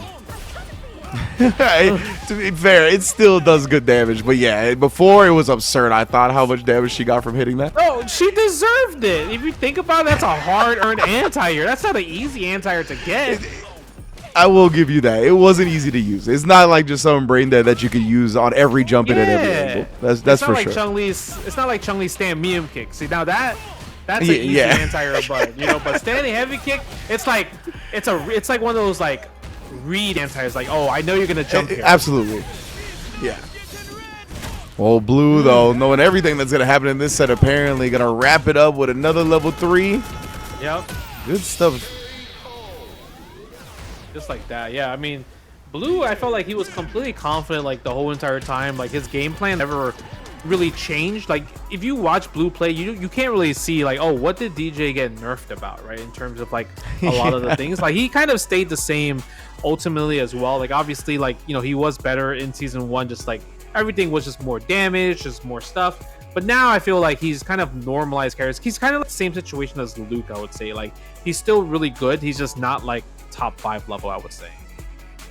Yeah, there's not as many things as to brain dead abuse, right, with DJ and Luke and stuff like that. They kind of pulled back a little bit about that, but what makes these characters strong, it's still very much there. It's still very potent. So that's why I think, yeah, very viable character still. You still see plenty of DJ, plenty of Luke. But now we're going to see one of those characters that we don't see plenty of, right? The Manon from IDOM, still sticking with it. I know he does play JP still for some matchups. I think he busted out the JP in a recent tournament that I saw him in. I forgot who Real One plays. CEO, right? Yeah, it was very, very recent. So that's something that he'll still have in his back pocket, depending on which character is across from him. But mainly, we see the Manon, and I mean, he's one of the premier ones doing it, along with Joey and just a couple of others. Yeah, I think with like we mentioned about Manon like earlier in the stream, like you know, she got a little, like, new damage routes, cool little new tools to play with, but ultimately then she stays at the same part of the tier list. But I guess it's not too bad because every other character got toned down as well too. So, you know, they felt they're the ones that fell down more towards like where Manon is sitting at, right? Where the tier list is super close compared to before when it wasn't that close. I think with watching more of like Idom matches on like why is he so much more successful in season 2, and we talked about how like things are clicking. I feel like he's one of the best players at just like really waiting for like 50 seconds, just parrying every single thing, right, and just walking forward to walk you down and just wait for his turn. And you know, I feel like that's the grappler strategy. That's like the snake eye strategy, right, where you just walk forward, right, and I'm gonna just parry, and then once I get in, you know, let the other person make the mistake because you're getting worried that you're getting pushed to the corner because I'm just only doing parrying. I mean, it's scary, right? Because that's kind of what the grappler award is. And real one with the Lily. Okay, grappler versus grappler. And to build upon your point, like you need experience and time for strats like that to really flourish, right? Because you need to understand the type of pressure that the opponent is under, how they're going to react to this type of pressure. And the more and more you get familiar with that, the easier you can walk them down, parry the things that are coming, and pick your spots more effectively. So I think that's what we've seen. But right now, Real One already got item in the corner. Offensive drive reversal. Nice backdash. Like you said, grappler for grappler. We got the same brain, bro. Yeah, definitely the same brain. Oh, wait, you scared, aren't you? Oh, burns himself out because he wanted one more drive rush. Yeah, he could have used the light whiff cancel. People still be forgetting about that. That was OD. That was what an crazy. Yeah, you don't really see Manon using back heavy punch as the anti-air. Back heavy punch is an anti-air, but it's not as good, obviously, compared to crouching heavy punch or just crescent kicks in general. Also, my man, I don't been on the dating apps again. He's telling people he works at the post office. What is the CFN? Oh, hot Latina nurse. I mean, you know, he probably saw a tweet. He saw a tweet on Twitter. You know, he's maining Monona Evo. That's what I know. That is for sure. Real One though, nice job fighting back in the next round here, forcing a round 3 between these two. OD Whirlwind, wow, actually ready to press after knowing item was going to be too far for the option he would go with. Yeah. Okay. Oh, we are doing some win together. All right. Wow, actually still the recovery? Yeah, I didn't think that was a punish. Go forth right there. I'm actually surprised he went for that. Usually when you do drive rush into like Fierce with Lily, you get it's a guaranteed win stock. Like they can't drive impact or super rip because it's a true string at that point. Yeah. Item. Oh, actually gonna get the landing frame punish right here. I'll see how far he takes it into the level 3, preserving some of his drive meter.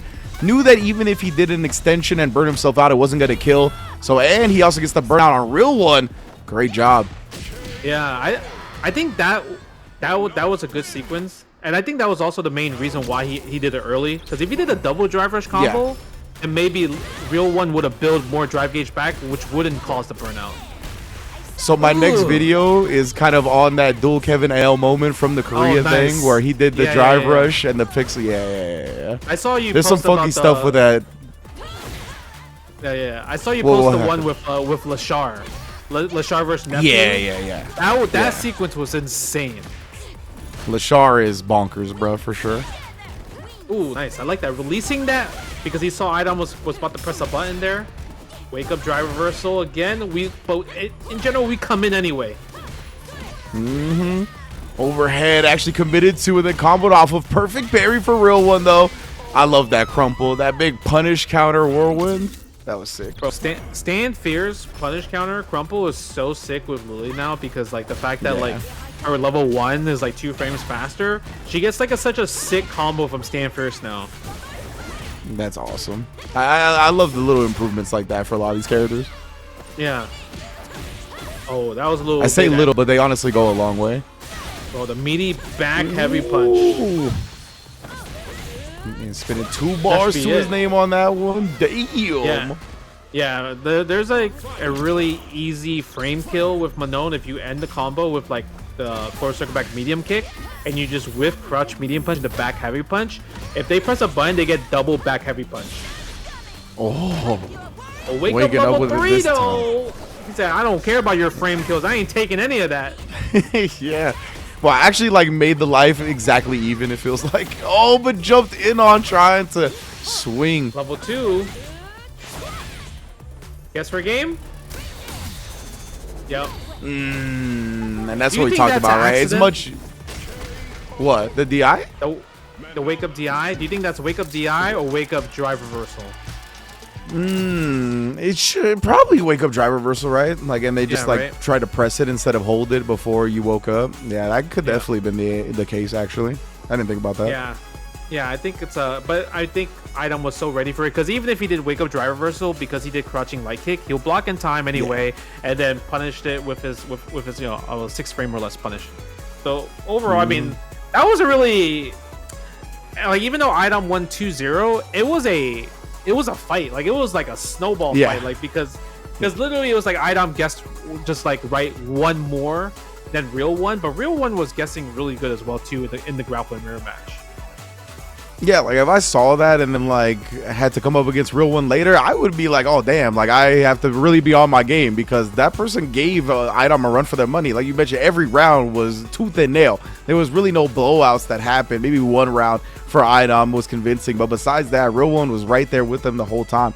So love seeing it. Love seeing Lily players continue to show out as well. Obviously, we got the combo breaker win from Chakotay, but there's still a lot of Lily, I think, to be explored. And that character has her strengths 100%. So obviously, like, you know, obviously not at the upper echelon and upper of the tier list and all that, but she's got some strengths, and I don't like playing against that character personally. That's what makes Lily good. It's you're just uncomfortable against the character. Like there's no, I feel like it's hard to be like, yeah, I know the Lily matchup like the back of my hand. Like compared to like knowing a Shoto matchup, like it's completely there's no way you're like confident to fight against Lily because she's one of those characters that like forces you to put in a wild card situation, right? Forces you to spend resources because if you don't have resources to kind of like defend against her, like she's gonna have her way. But I mean, our next match, I mean, Punk. This is with Akuma. And Michniko with the Zangief. All right, well, Akuma can die very fast to Zangief, so Punk, but he's one of the best in the business at not making mistakes. He's one of the most disciplined players in fighting games. So because of that, you're not gonna get a lot of opportunities if you're Michniko, so you got to make the most of them. Is this the same Zangief that had the Akuma that had Punk's Akuma clip? You know which one I'm talking about? Oh, I don't know. Ugh. Okay, nice whiff punish right there. Look at that save -3. That's crazy. Who thought that was okay? Yeah, I don't know, bro. And I like how some of the players were acting like the sky was falling because they adjusted the hurt box on it. I'm like, come on, bro. Yeah. Look at the damage. Yeah, Kuma very quickly melting. Nice job staying dunking, but an even better job from Punk. Knowing that he was in danger of dying to an SPD, backdashing on hit. This dude's too good. He would have died. Yeah, he would have 100% died there. Yeah, no question about it. He was dead to an SPD. That was godlike that he was thinking that far ahead to mash backdash there. Yeah, like on hit, like this dude, like the processing speed of him. You talked about it, right? He is peaking right now. Like it is an incredible display of gameplay. But this is Zangief though. This is Zangief. That was a 6 spacing trap. Yeah. Oh, nice jump. He knows again. Oh, he's gonna burn him out. He chooses not to. He could have with the CA doing the 2 bars. No, he's gonna land the ranged demon. I know it. Oh, please. One fireball. He just needs one more hit, and then he's now he could do raging demon, crouch beam kick, drive rush, raging demon. That would be the game. Let me see it. Ah! Oh, yeah! He doesn't hear Michniko. He does not hold up after or before the flash, I should say. And if you ain't doing nothing before the flash, you getting demoned. Punk the god. You know, it's crazy because like 1, it's a legit strategy, but 2, because I know Punk is streaming right now, he's like, bro, you know, we gotta do it for the views. We gotta do it for the viewership. You know, everybody appreciates that one. The Punk viewers, Digital Havoc, that's always a good time. What I wanted to see, honestly, was one of them do level 3 and then the other one do the demon or the level 3. Oh, I think I don't know what happens there. I think Zangief wins there because Raging Demon has like no priority whatsoever. Like Yeah, he just loses right? to everything. So yeah, I think Zangief would win there. Okay. Well, look, I figured that would be the medium case. I still want to see it. Oh my god, look at the damage. Oh, that's a level 3 damage right there. Jesus. Oh my. Ooh, Punk fighting back on that one. You want to challenge? You think it's your turn? The buffer into the OD. That wasn't even a buffer. That was raw confirm. 100%. Yeah. Come on, that is Punk the god. He is like the that was raw confirm. Yeah. I love the messiah of the ground game. Akuma. Yeah. The way Punk is playing Akuma is so sick because he's using forward medium kick like it's Karen from Street Fighter 5. 100%. That's exactly what he's doing. Okay. Ow. At least it's not punish counter though. Yeah. Yeah, forward heavy punch is so good. That's also a hit confirmable button. Dude, Punk is so good, bruh. Like, because Mitch Nico knows that he's very low on drive gauge, right? We saw Punk with the forward fears to kind of pepper some damage on it. Then he walked into that range and walked back to bait out the button. Gets the punish overhead here as well. This dude is ridiculous, man. Breaks the armor with the OD. Stop. Yeah, that's the only thing I think he could have done is probably level 2, like Zangief. But even then, like, just the fact that it's like Tiger Knee, OD, air fireball, like, you have to be so ready because when you're burnt out, you're thinking about, oh man, I can't take fireball chip damage, I can't take a drive impact block. Like I gotta rely on something, and the first thing that any Zangief player is gonna probably rely on when you're burnt out is armor, standing heavy punch armor, just because it's one button, right? So really good awareness from Punk because if he did regular fireball, Stand Fierce would have won. But because OD fireball, OD fireball breaks the armor, so it's really good job there. Dude, like, that was so impressive. Like, yeah, that sequence to end it beforehand, like, knowing that the opponent was going to start to be active in the neutral because they didn't want to block any more buttons because they were very low on drive gauge. And then to just pepper on that forward heavy and then walk into that same range and walk back to get the whiff punish. Oh, like, that is fighting games, bro. Like, that is what makes him as good as he is. That is the juice to me, bro. That is the stuff I love seeing. So big ups to Punk on that. Moving on in winners. This is going to be a banger in the next one as well. Knuckle Dude versus Samij. Let's get it, man. Yeah, it's the Samij. Does he still play Jury? Because I think he was playing, or Ken. Was it Jury or Ken? It was Jury when it started. Last time I saw him, I thought it was still Jury. Okay, so we'll see. And I feel like Knuckle Dude's track record against Jury is so high. Like he does not lose to Jury in general, and I think it's not because of just like he knows the matchup as the player, but it's more of the characters matchup because Gao versus Jury, it's just really tough. Jury doesn't have a really good way to stop against Sonic Boom, just like most characters, but it just seems like Jury has to take a bit more risk, right? Because like watching like Nephew versus Knuckle Dude, like Nephew is like, I need to pick like Ed or JP. I don't want to play Jury in the Gao versus Jury matchup, so I'm kind of curious to see what Samij's strategy is going to be going in against like Knuckle Dude, who's like really like he's a person that likes to follow like his strategy. Once he knows like this strategy works completely, and like he gets the download going, like that's kind of like the main thing. You have to break the wall, right? Yeah. He really exercises like a specific game plan, and it's like, unless you show me that you can get out of this spacing, this rhythm of offense that I'm kind of throwing at you, like you're done. Like he's very quick to recognize what's gonna work as well. On Samij's side, we do see the Jury. Yeah, he's being very aggressive, nice and early here. Perfect parry after the Fuha, very common strat for Juries. Yep. Go for the spaced out fireball right there to keep the turn. Samij is doing work right now. He's cooking. He is OD immediately after the tech as well, but letting the flash kick rip as he's one to do. Nice standing medium kick right there. Go for the upside down kick. Oh, obstacle course. Bro, that's Stand Fierce. I know, bro. I thought he was gonna like combo to level 1, burn him out, but might not have the charge. Might have not just been the route. Yeah. Ooh. Look at the turnaround. Look at as soon as you give dude one opportunity to go back to neutral to get his offense going, Samij doesn't get to play for the rest of the round. You saw the strategy of him just jumping forward, medium punch, just like following with the fireball. Just because he's like, all right, I'm gonna try to bait the jump out. You can't take the chip damage, so I know you have to jump, and he still gets the punish right there. Back to the obstacle course in round 2 as well too. Look at that. Dude, like, he's one of those that's really good at cutting off his opponent's options and being like, all right, this is what I'll give you, but I still have a counter for that as well. Yep. Bro, yeah. Once you block one boom, you have to block the second boom. Look at that. Man, it's too strong. Like, even that, ready for it after the perfect parry jump. Yeah, using Stand Fierce as anti-air. I guess maybe that's the new, possibly the new button to really use for anti-airs. Because Crouch Fierce, I mean, it loses sometimes. Yeah, it does. Oh, yeah, I think that was like, oh yeah, it's gonna cost him the whole first game actually. Boots to onesies.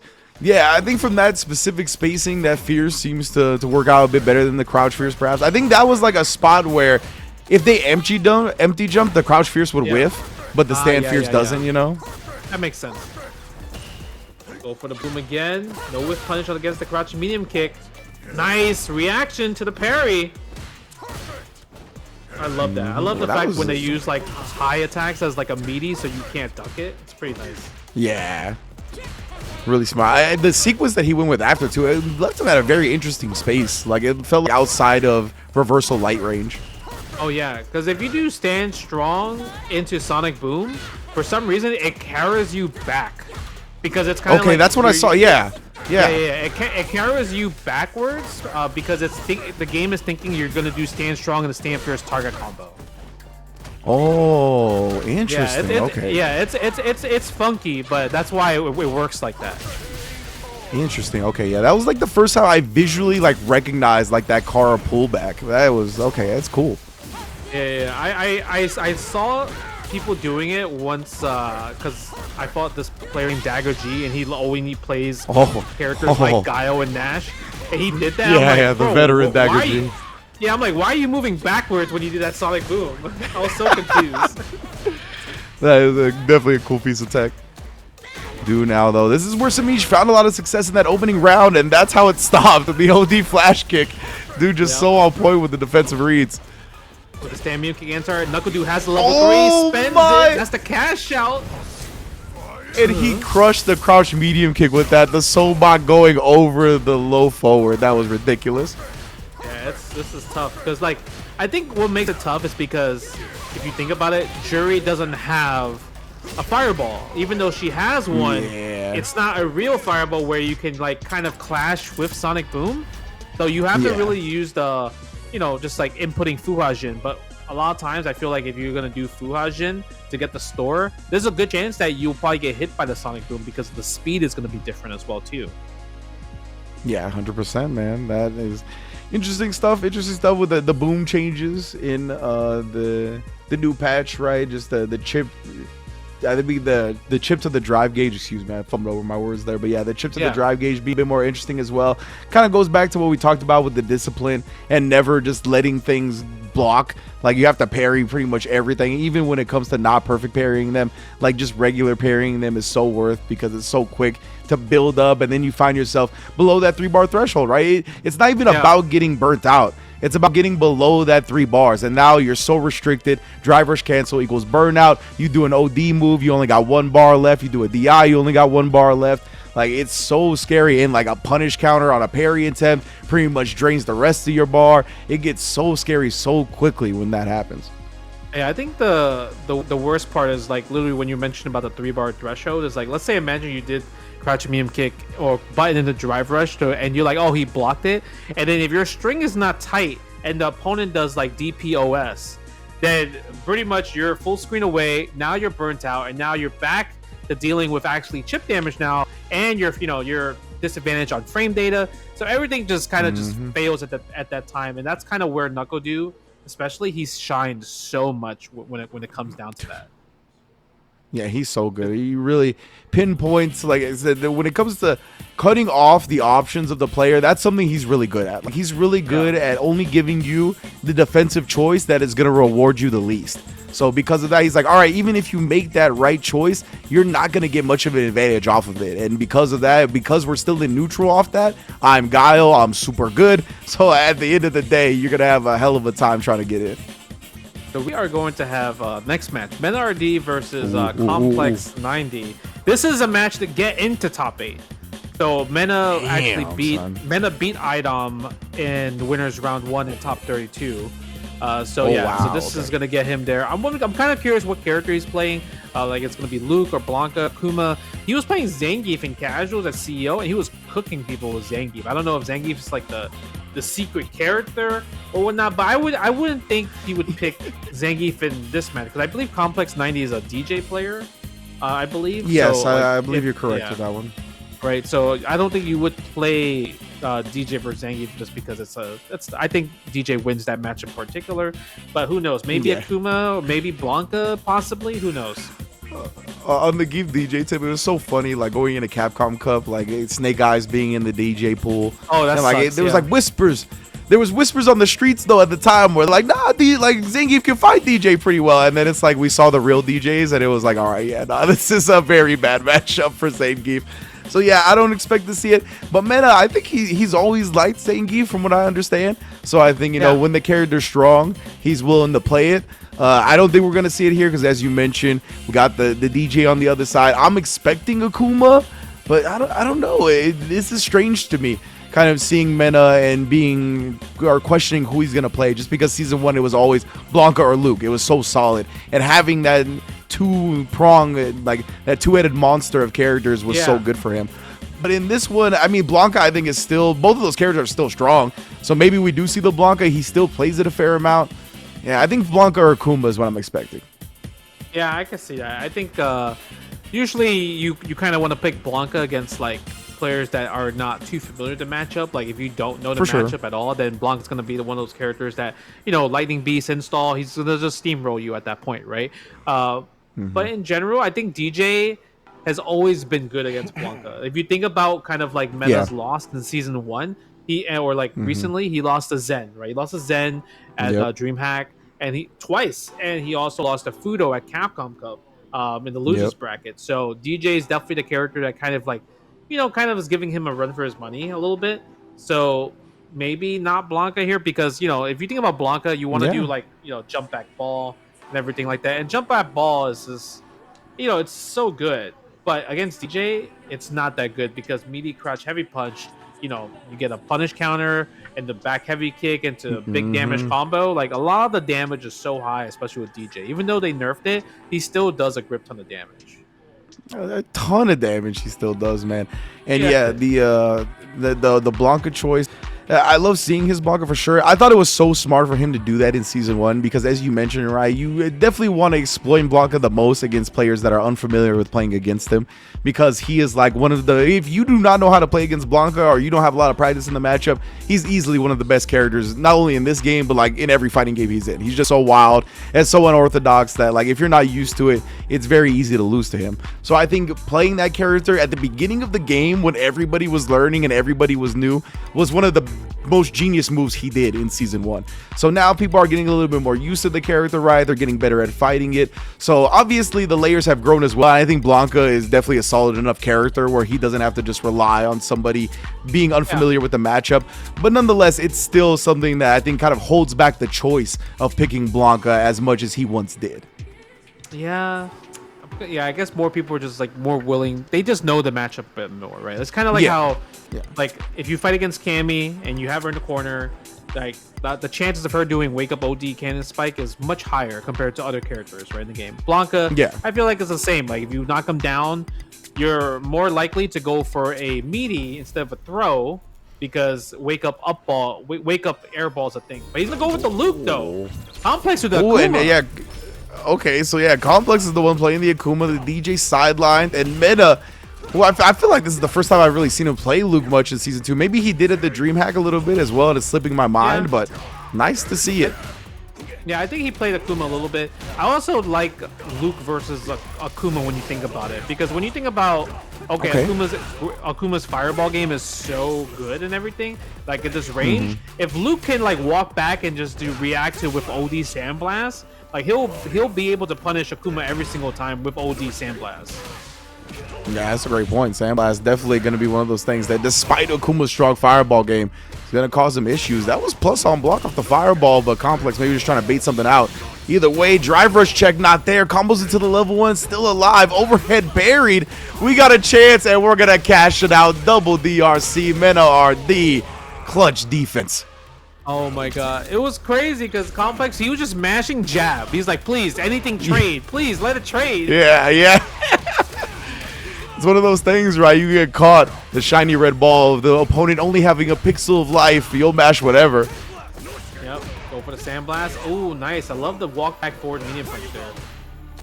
Where you going? Yeah, go to sleep. I love the walk back forward momentum buttons from Luke, man. That's what makes his ground game so strong. There's so many options to do that with. That was so clean. That round in general was so good for Meta. And man, clinical with it in the opening game. Mena RD 1-0. Let's see what Complex is gonna do. Is he gonna go? Oh, he's gonna stay with the same character. All right, go for Kuma back again.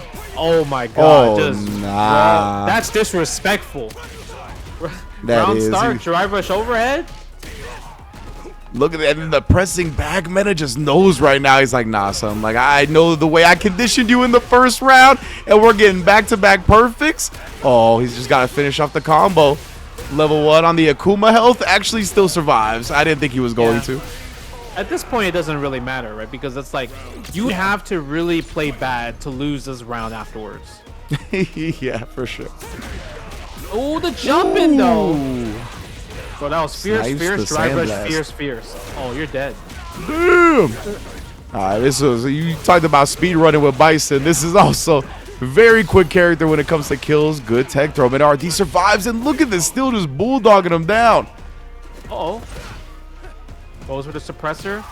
Tries to bait something. But Akuma's crouching medium punch is so good. Especially, it's such a good buffer button, too. Mm-hmm. Oh, yeah, he's another trying to fish sword for that normal crouching medium district. kick. Yeah.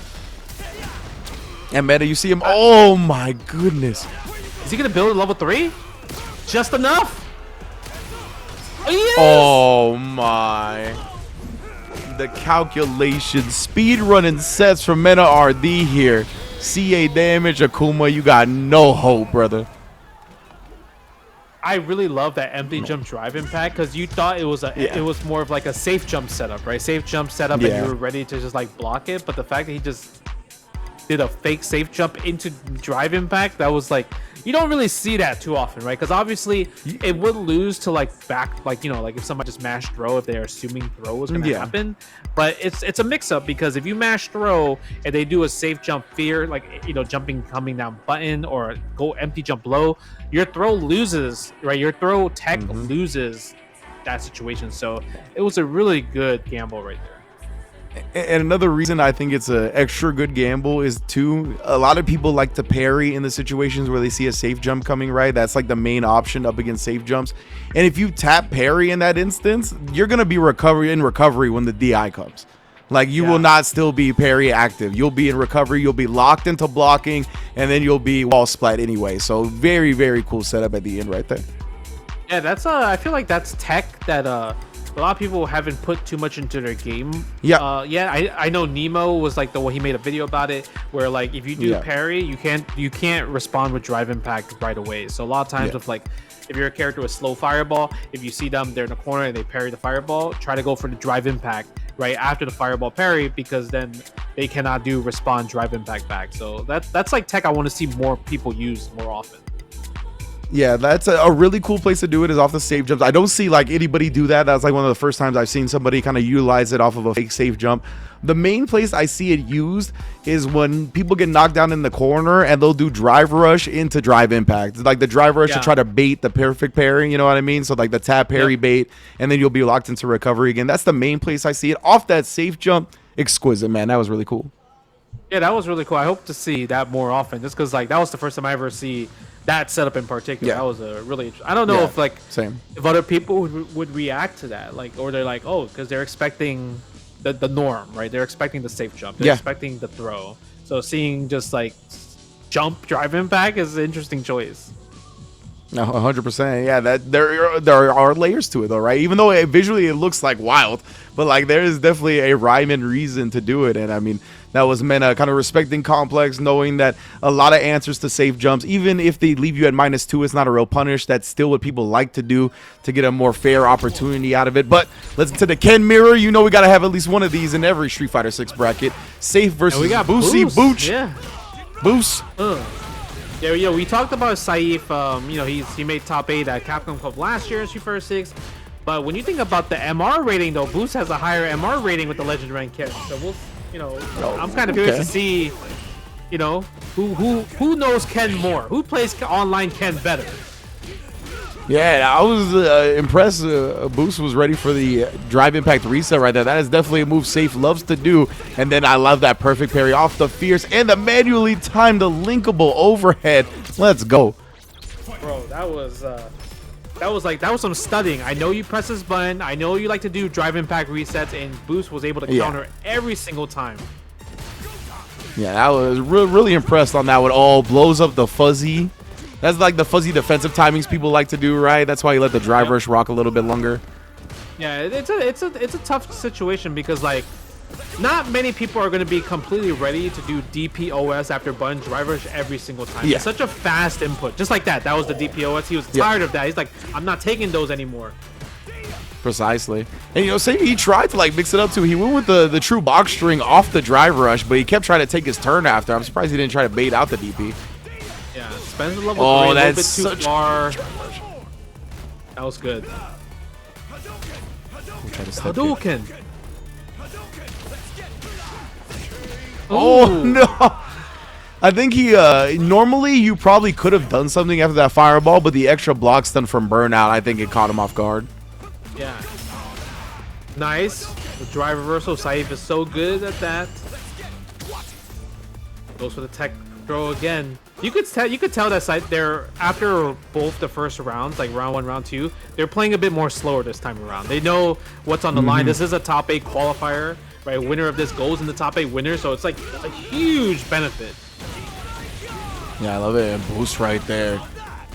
Getting the real proper starter off the shimmy, the crouch fierce. Using the level 2 as well just to preserve as much drive meter and get damage as possible. 6 spacing trap. What a whiff punish and reward. Tries to bait something out. He's hoping Saif is gonna wake up super or wake up DP or something. But I'm gonna do it myself. Yeah, you can tell that was definitely on his mind though. Like, if you're not gonna do it, I'll do it, fam. Yeah. Drive impact? Yep. Yes, indeed. He didn't have the health to drive impact back and survive. One of the prime times to do it. Well recognized from Boost. Okay, what Saif's gonna do? Nice backdash, jump back, medium punch, get the soft knockdown. Yeah, I'm mad at that. They are loving some standing heavy punch right now. Yeah, as a fellow Ken player, yes. But immediate serotonin to the dome as soon as you press it.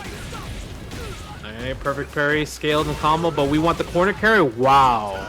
Really? Meaty throw, caught the backdash happen, and he just did ODDP because it's like, I know it's your turn. That's actually crazy. That's actually Giga Brain right there. Exactly, like it feels so wild when you see it, right? But it's like, then like it's kind of an OS because he would have just been in like throw animation if he, you know, actually did get the throw. Yeah, because you're not gonna like backdash a throw and press nothing. You're like, oh, I got my exactly. the read, it's my turn. Yeah, exactly. Very low chance the person. Look at this. Yeah, complete control in the corner. Try the offensive drive reversal, and again, oh my goodness, you're burnt out, fam. It's not even punishable. It's only -2. Yep. That's the unfortunate part. Because literally that caused the burnout to happen. Yeah. I don't. To be fair, if he burnt him out with the drive reversal hit, then it still should have been -6 and not -2 yet. And he was just late on the punish. But again, you still should just let the OD rip anyway. Because like you said, it's another moment where the person is for sure going to take their turn. Yeah. He spent a level 3 and Boost is on it, but he's like literally 2 sequences away from moving on to top 8 winners. Yeah, over one of the top 8 players from last week as well. Oh, Safe finally finds a Fierce on the mark. Spend the level 3. But yeah, to touch on that real quick. For those that don't know, the move that puts you in burnout doesn't actually get the extra burnout block stun.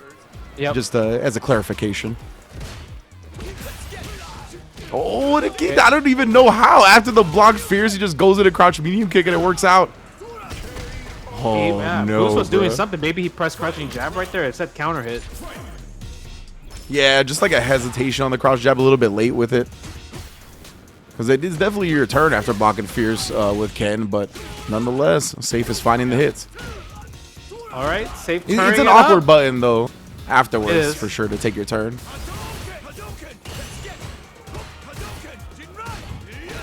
Are we gonna go chase the drive gauge damage? Okay, I like Saif's playing that fireball game to build some more of that drive gauge back. Nice! You can't stop that. Yeah, there's a whole lot of Jinrai's committed to. He wants the corner, so ends up going with the level 1 to make sure. He didn't have to do that combo. That was a really flex combo. Yeah. There's like a way to do that combo where they bounce back in front of you, and I think that's what he wanted, but he didn't get it, so he went into level 1 to get the corner anyway. But Boost, look at this. Double drive rush to kill him off. 2-0 like that. Advancing to winners finals, or excuse me, winners semis finals. Yeah. Winners semis in the top 8, where, I mean, you always want to be in top 8. You get that 3 out of 5, you know what I mean? Who doesn't want that 3 out of 5? The promised land. But Boost played really good. I feel like like, obviously we talked about how Saif is like top 8 Capcom Cup, but Boost, I felt like he's the guy that did a lot of homework, because he was his reads on like kind of like the perfect parry, when to drive impact back, or when to just kind of like really fight back a lot of Saif's like offensive decisions. They were so on point. So I felt like he just like either knew the matchup or just knew how Saif played like a lot. Yeah, right. We saw immediately in round 1 that Saif tried to do the DI reset in the corner. We saw that perfect parry. Later on in the round, he recognized when he's really committing to Jinrai. We saw the DI expose that. So definitely good stuff from Boost, homework-wise, recognition-wise. Prepared not only for the mirror, but for the way Saif plays Ken in the first place. So very, very sick to see. Advancing in the winner semis, well-deserved. And the next one we got as a classic, of course, Punk versus Shine. It's going to be a banger. Yeah, I'm kind of curious on what character Shine's going to play, because I know Punk said that last time they played, Shine beat Punk with Ed, but then I think Punk came back in grand finals. But like, Ed's definitely one of those characters that like can give anybody a run for their money, especially with like his level 2 still being the way it is, and the fact that like his pokes are really hard to whiff punish. Obviously his punches are pretty easy to whiff punish if they whiff everything, but just like the standing medium kick, or just even using the flickers in general, right, the whip, like those moves are just like really good, right? Really great normals, like long range normals, kind of like Manats or like Dawson, you know, those type of normals, right? So I'm kind of curious to see like what character Punk's gonna play with. Is it gonna go with Cammy? I feel like Cammy might be his best option, just because are you gonna be able to anti-air dive kicks with Ed, you know, because it's the DP motion, it's not as fast, right? So kind of curious about that. Yeah, to touch on your point about the flicker buttons, like the medium kicks or the kicks in general, he just makes it very awkward to stand at a certain range in footsies, right? In general, we kind of have a good knowledge of the space of the opponent's mediums, of the opponent's heavies, a generic knowledge of it, right? Every character doesn't deviate that far away from the ranges of the mediums, heavies, and lights, but characters like Ed do. And characters like that deviate in a large way from the traditional ranges of the normals make playing that ground game just so much more awkward, because you have to stand at ranges to look for whiff punishes that you normally don't have to. So yeah, I want to see it. I think we're going to get the Ed. Indeed we do. Let's get it. And Cammy, as you called out, definitely has the potential to kind of call out some of these long range buttons with dive kicks, in addition to it being just hard to anti-air because of the slower DP from Ed. Let's see how it plays out. Like I'm saying, and these two are like, you know, they fight each other a lot, either in like rank match or like sets or tournaments. So you could tell that like the way they're gonna be approaching each other is gonna be different compared to like a fresh Cammy versus a fresh Ed. 100%. They're going to be very much more familiar with each other. We might see some unorthodox moments because of how familiar they are with each other. All right, Shine's got in the corner. You can see, right, like look at the space he's standing at, kind of threatening the flicker. Both of these players, Punk, look at the way. Oh, exactly what we were talking about, right? Punk trying to wait outside that stand medium kick range. Still didn't get the whip punch he was looking for. Shine immediately pounces on it. So sick. Bro, it's so good. The fact that you could just do meaty, like you can't even stop the meaty pull-in because like one, Yeah. it's a projectile, so you can't even wake up level 1 even if you wanted to, right? So it's so good. Yeah, he's got one of the best like anti-level 1 wake ups in the game because of that. It's the flicker hold from long distance. A lot of the time it's outside of range of OD wake ups as well, so it's like you can't even do that in response either. Yeah. Oh, level 2? Do we have it? Do we got the desync? Oh, we gotta go for the safe stuff because we're close to the corner. I get it. I respect it. Yeah. But you're close to burnout though. Uh-oh. Shiny is burnt out now, brings him closer, actually still tags him, and the anti-air was ready, juggles off of it with the blitz. Yeah. Wow. Great recognition of how high that hit up. Nice jump back light kick. tags? Yo, Bro, and then he backdashed as soon as he landed, got out of the spiral arrow range. Like we said, these two play each other a lot, bro. He felt the threat. He knew the threat was happening. Oh, we go to Kuma. That was the fastest. Ooh. I don't even know how fast. How fast have you to be? You have to press the X button, go to Akuma, press X again, back out to see that. That's crazy fast, actually. My man. How did we? By the time we got to the lobby, Akuma was already highlighted. Like what? He got the character select on deck. All right, I get it, Punk. but even then, this is a tough match because like Ed's really good against stopping against projectiles, right? Because the flickers, it counts projectiles. You can use the first part of the fireballs to get rid of it to cause the second hit, just like that. It's like really tough for Akuma. Akuma needs to land a big jump in though, that's for sure. If he lands a big jump in, it's gonna hurt a lot. Yeah, that is something that Ed can be susceptible to, not only because of the anti-air being slow, and Shiny's been very on point with the anti-airs today, except for that one. But because of the long-range buttons, like they're kind of a decent commitment in terms of duration, so you could definitely jump in on them. Okay. And look again, Punk is looking for it. You really highlighted it. Yeah. He wants the big damage. Oh, but the overhead. What a turnaround compared to Cammy to Akuma. Already doing better. Yeah. Shine holding on to the flicker. Saw the demon flip drop. Yeah. The fear zone, so much range, but actually didn't combo because he was crouching. Nice. Fireball again. Yep, those fireballs are so fast. The way he releases those projectiles, it's just so hard to walk and block and just in time sometimes. Yeah, legitimately. Yeah. Oh, just a driver's crouch light kick. I've seen that more and more now as well. For some characters, it allows them to link into their mediums without any other drive rush cancel, and people are taking advantage of that. Yeah. Ooh, level 3. It's. I think it's gonna kill. There wasn't too many hits there. I think so too. Yeah. Just 2 hits into it. Yeah, that's Akuma after all. Tying it up like that, and yeah, as you highlighted, what a turnaround. As soon as we switch to the Akuma, 2 rounds, convincing fashion. Nice. Good overhead block. Yeah, and that's partially why he uses that crouch rush light kick, right? And we see now the drive rush light kick and the drive rush crouch medium kick. Both of these things to just kind of dissuade you from blocking high, and then the shimmy is there. Drops the combo though. Drops the combo. Ooh, wake up DP. You're burnt. Uncle's burnt out. Oh, but the backdash. Getting clipped. Kill rushing, Right, saving you this time. Wow, that was such a good answer. Such a good answer. Yeah, we've seen Shine be consistent with that first part. Oh, staring at each other. I love that. Both players willing to hold their options. It's crazy because if you see somebody hold the options, like it's an option select, right? Because if you cancel into Ed's dash, Punk's gonna react to a drive rush, right? So then what are you gonna do? So it's kind of tough to make a decision. And you can kind of say the same thing on Ed's side too, right? Like if you commit to the drive rush out of the flicker or out of the parry, then he just lets the flicker go. Exactly. So it's like you gotta both just sit there and stare at each other. All right, Shine, you need to land this. He has to land this. Oh, he doesn't land it. Yeah, at least he got the burnout. No desync. But nonetheless, he's still trying to bully Punk into the corner. Punk, you can tell, bashing for that last bit of damage. And Shine stayed clean with the VDs the whole time. Oh my god, he couldn't do anything. He didn't have super or anything. He had to take all of that. Yeah. Punk was just like, he was betting on Shine messing up one time, right? If Shine just mistimes a single move, then Punk wins. Otherwise, it was the anti-air. He's cleaning up. Oh, he baited that. Uh-oh.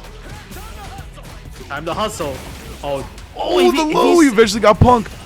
Yeah, if he went to level 2, if he went to the OD version to level 2, he would have won the game. Yeah, didn't confirm it in time, I guess, or didn't want to send the OD Blitz because it would have burnt him out. Oh, the OD DP after he dodged the level 2 with Demon. Oh, Shine. What an answer. Oh my god, that was crazy. That was insane because one, he's like level 2, Punk got through. He's obviously negative, and then he auto-corrected, or maybe he just did the DP the same way, but it just auto-corrected automatically into the DP.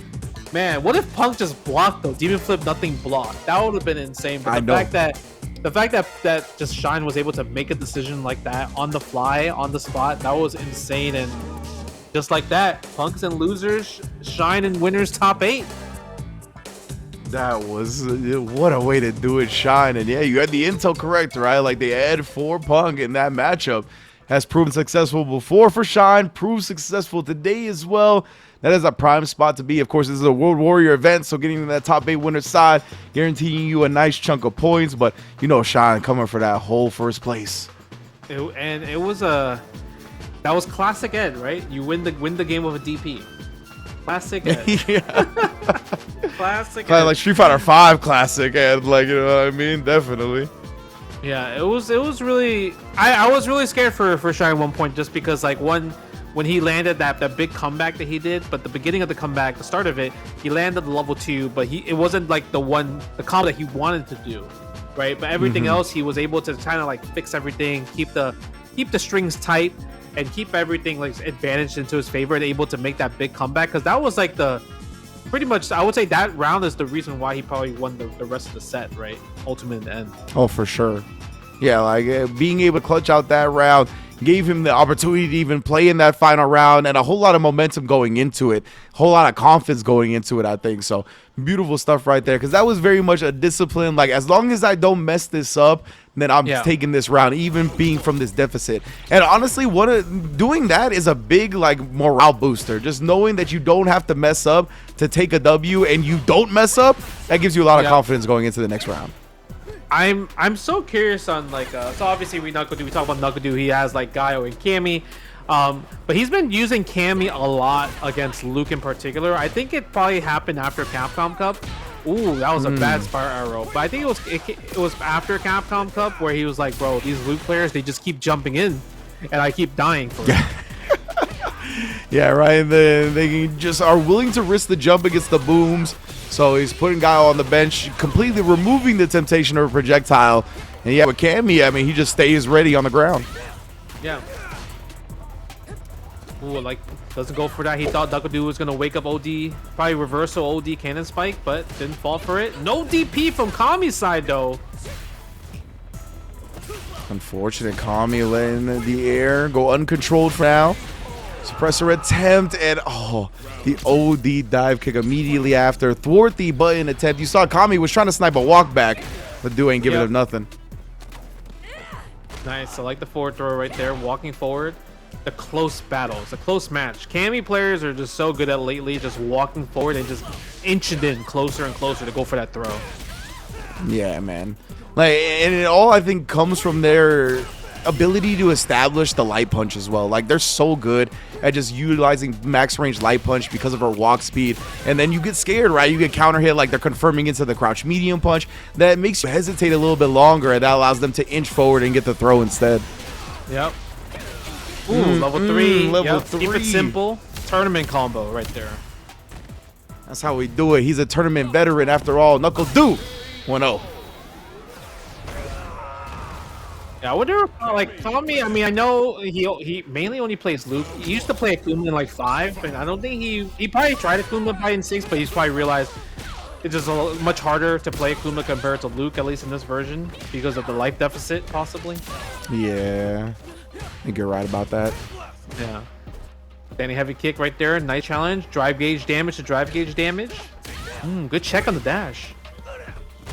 Forward throw. Kami, and then just stay in with the Oki off the drive rush.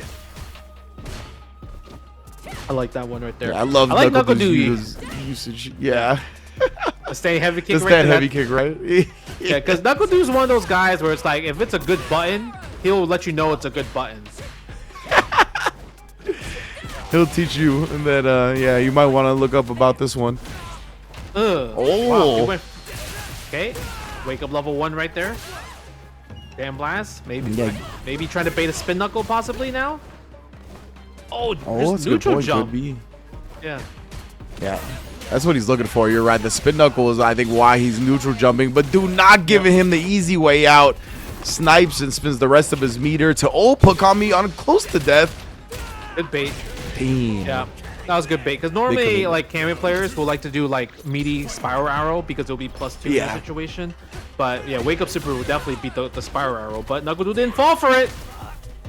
Yeah, and the dash does give you something visually to react to still, right? So, like, that kind of acts as a bait.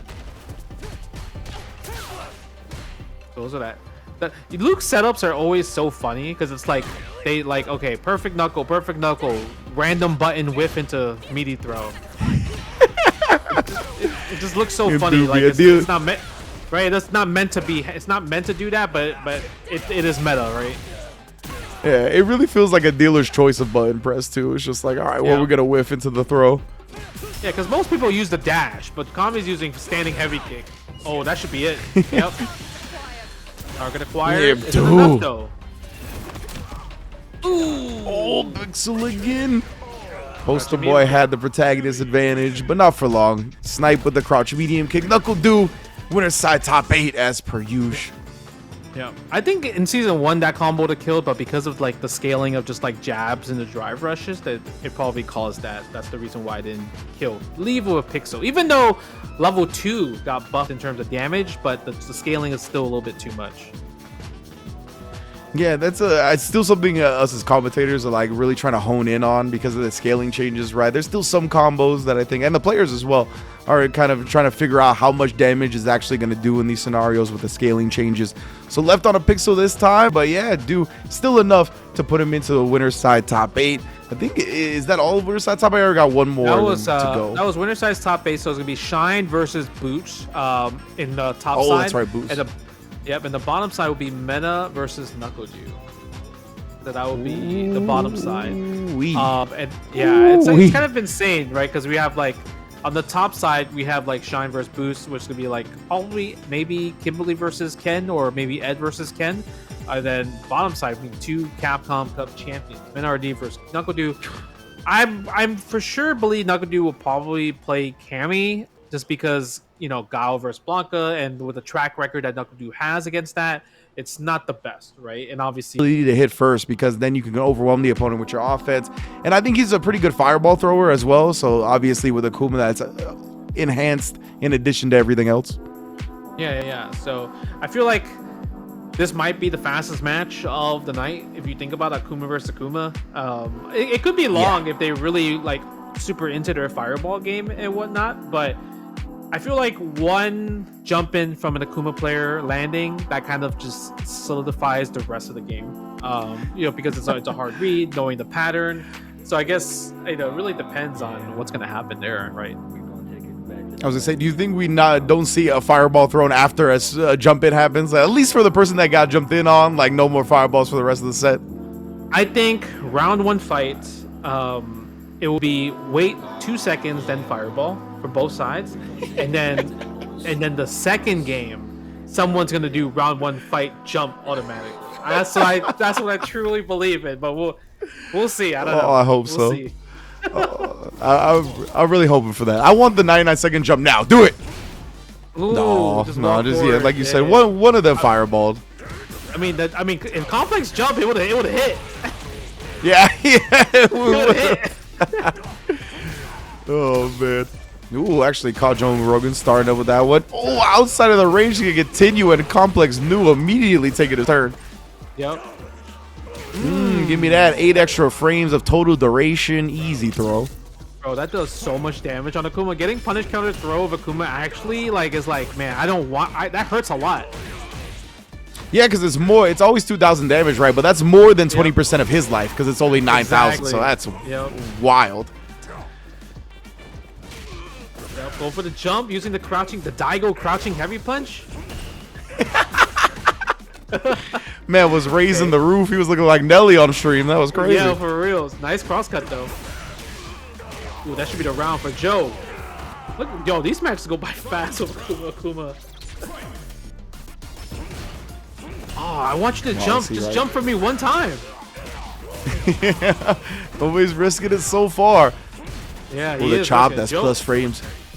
Yeah, you could tell Joe is way more confident in just throwing fireballs compared to Complex. Complex is willing to more of playing the close range, slug it out fight.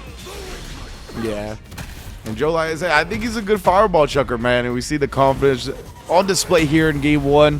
It's going to put Complex very low on both life and drive. Scary situation. Yeah, just win with the true block. Sure, you blocked that first normal, you were getting burnt out. I love seeing that more often for people where they just kind of just like doing more of like block strings to burn people out. It's like the next level of meta now. It's so nice. Yeah, the first person I really took note of doing that often was Tokido, because he would do like the Ken combo that would put you very low, and then Fierce Drive Rush, Fierce Heavy Jin Ride does like a bar at least of drive gauge chip, so it's very good. All right, Complex, I need you to jump right now. Just jump right now, please. Right here. See, come on! Oh, it would have worked again. Oh no. No, Joe's been doing fireball round start like the whole game, and I'm like, come on, bro, don't let it happen. Don't let him take advantage of you. Don't let him just keep doing it. Now he got away with it. Complex got to win this round to force another situation like that. Yep. See if he can pull it off. These fireballs are cooking right now from Joe. Crouching medium kick, no buffer into driver. Oh, that should be the game. Oh, you know, Right. it happens. You know, you said that should be the game. It was the game. Yeah, you're right. It was. Yeah, it happens. It was the game. We're done. It happens. Man, Drive yeah, rush I get it. cancel again into level 3. That was goodbye. Goodbye to your Akuma. That was the fastest all F4 because he got hit by. He said, "Oh, forward heavy punch." Yeah, this man gave him the salute. All right, you got me. Just hit the quick macro. We out of here. I love how the production, you can see it says next match Punk versus Zap. It doesn't even like talk. They're not even distinguishing. It was like if it was like, yo, was it a network issue or was it? Nope. We know what happened. The people that know what happened. We know what happened. It's time for the next match. Yeah. That was good. Yeah, 100% from Joe, right?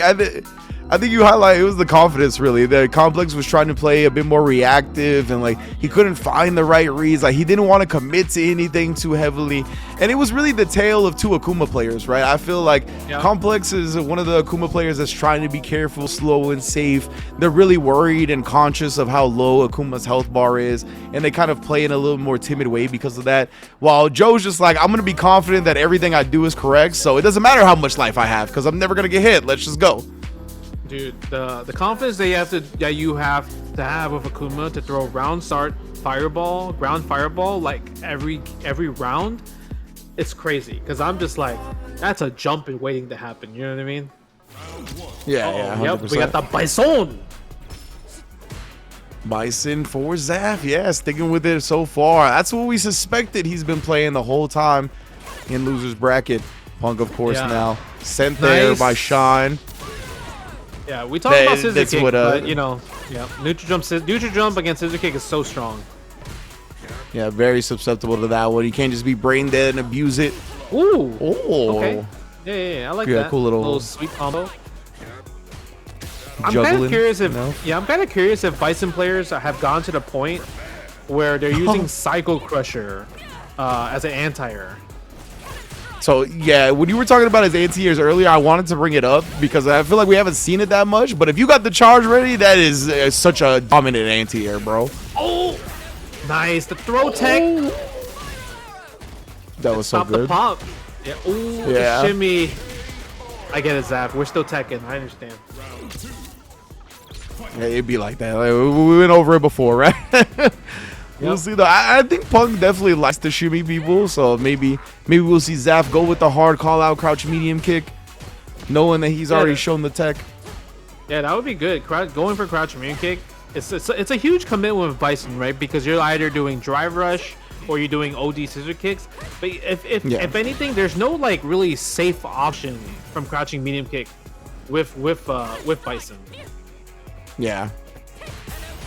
You just gotta commit. But with yeah, again, you talked about it, right? The jab coming into it afterwards. Oh no. DP safe jump though. The landing frames were not exposed. I'm surprised that was the combo that Zaffarino chose, actually. Yeah, you would have thought the world would have been his, right? DP punish. Expected to see something a little bit more. Punk never leaving any damage on the table right here. Double DRC into the level 3. You know how it is. Yeah, he got standing heavy kick punish counter. You dash up crouch heavy punch, OD scissor kick, do a big combo, then end it with cycle mine. I would say he left at least like maybe 20% more damage on the from that combo. Yeah, 100%. Ooh, yep. Drive rush, standing heavy punch, violent right parry. there. Yep, goes for the back throw, back heavy kick, +1 there. Yeah, Punk just jumping out right there. We saw the empty jump throw as soon as he landed. It ended up catching Zaf out of his button attempt. Medium kick. Oh, the stand medium kick, neutral jump anti. I like that. Again, he whip punish the scissor kick. This dude Punk, we saw a neutral jump for him before, standing just outside the range. That's the thing, like Punk's ground game is so good, and you give him a character with fast walk speed like Cammy, like he manipulates you at every given opportunity. Yeah. Also, I noticed like Zaffarino, like when he's using scissor kick, wow, just wake up slide. He's doing like light kick scissor kick, but like sometimes you can space out medium kick scissor kick to be safe as well too. Especially with like a person like Punk who's walking back so much, you kind of have to rely on a farther range scissor kick. That's a good point. Zaf goes to that well, but he's not gonna get the chance to do it this tournament. Punk here with the level 3. Does that indeed close everything out? Oh yeah. So those are from heavy starters too. The heavy starters from that, yeah, that's gonna be big boy damage.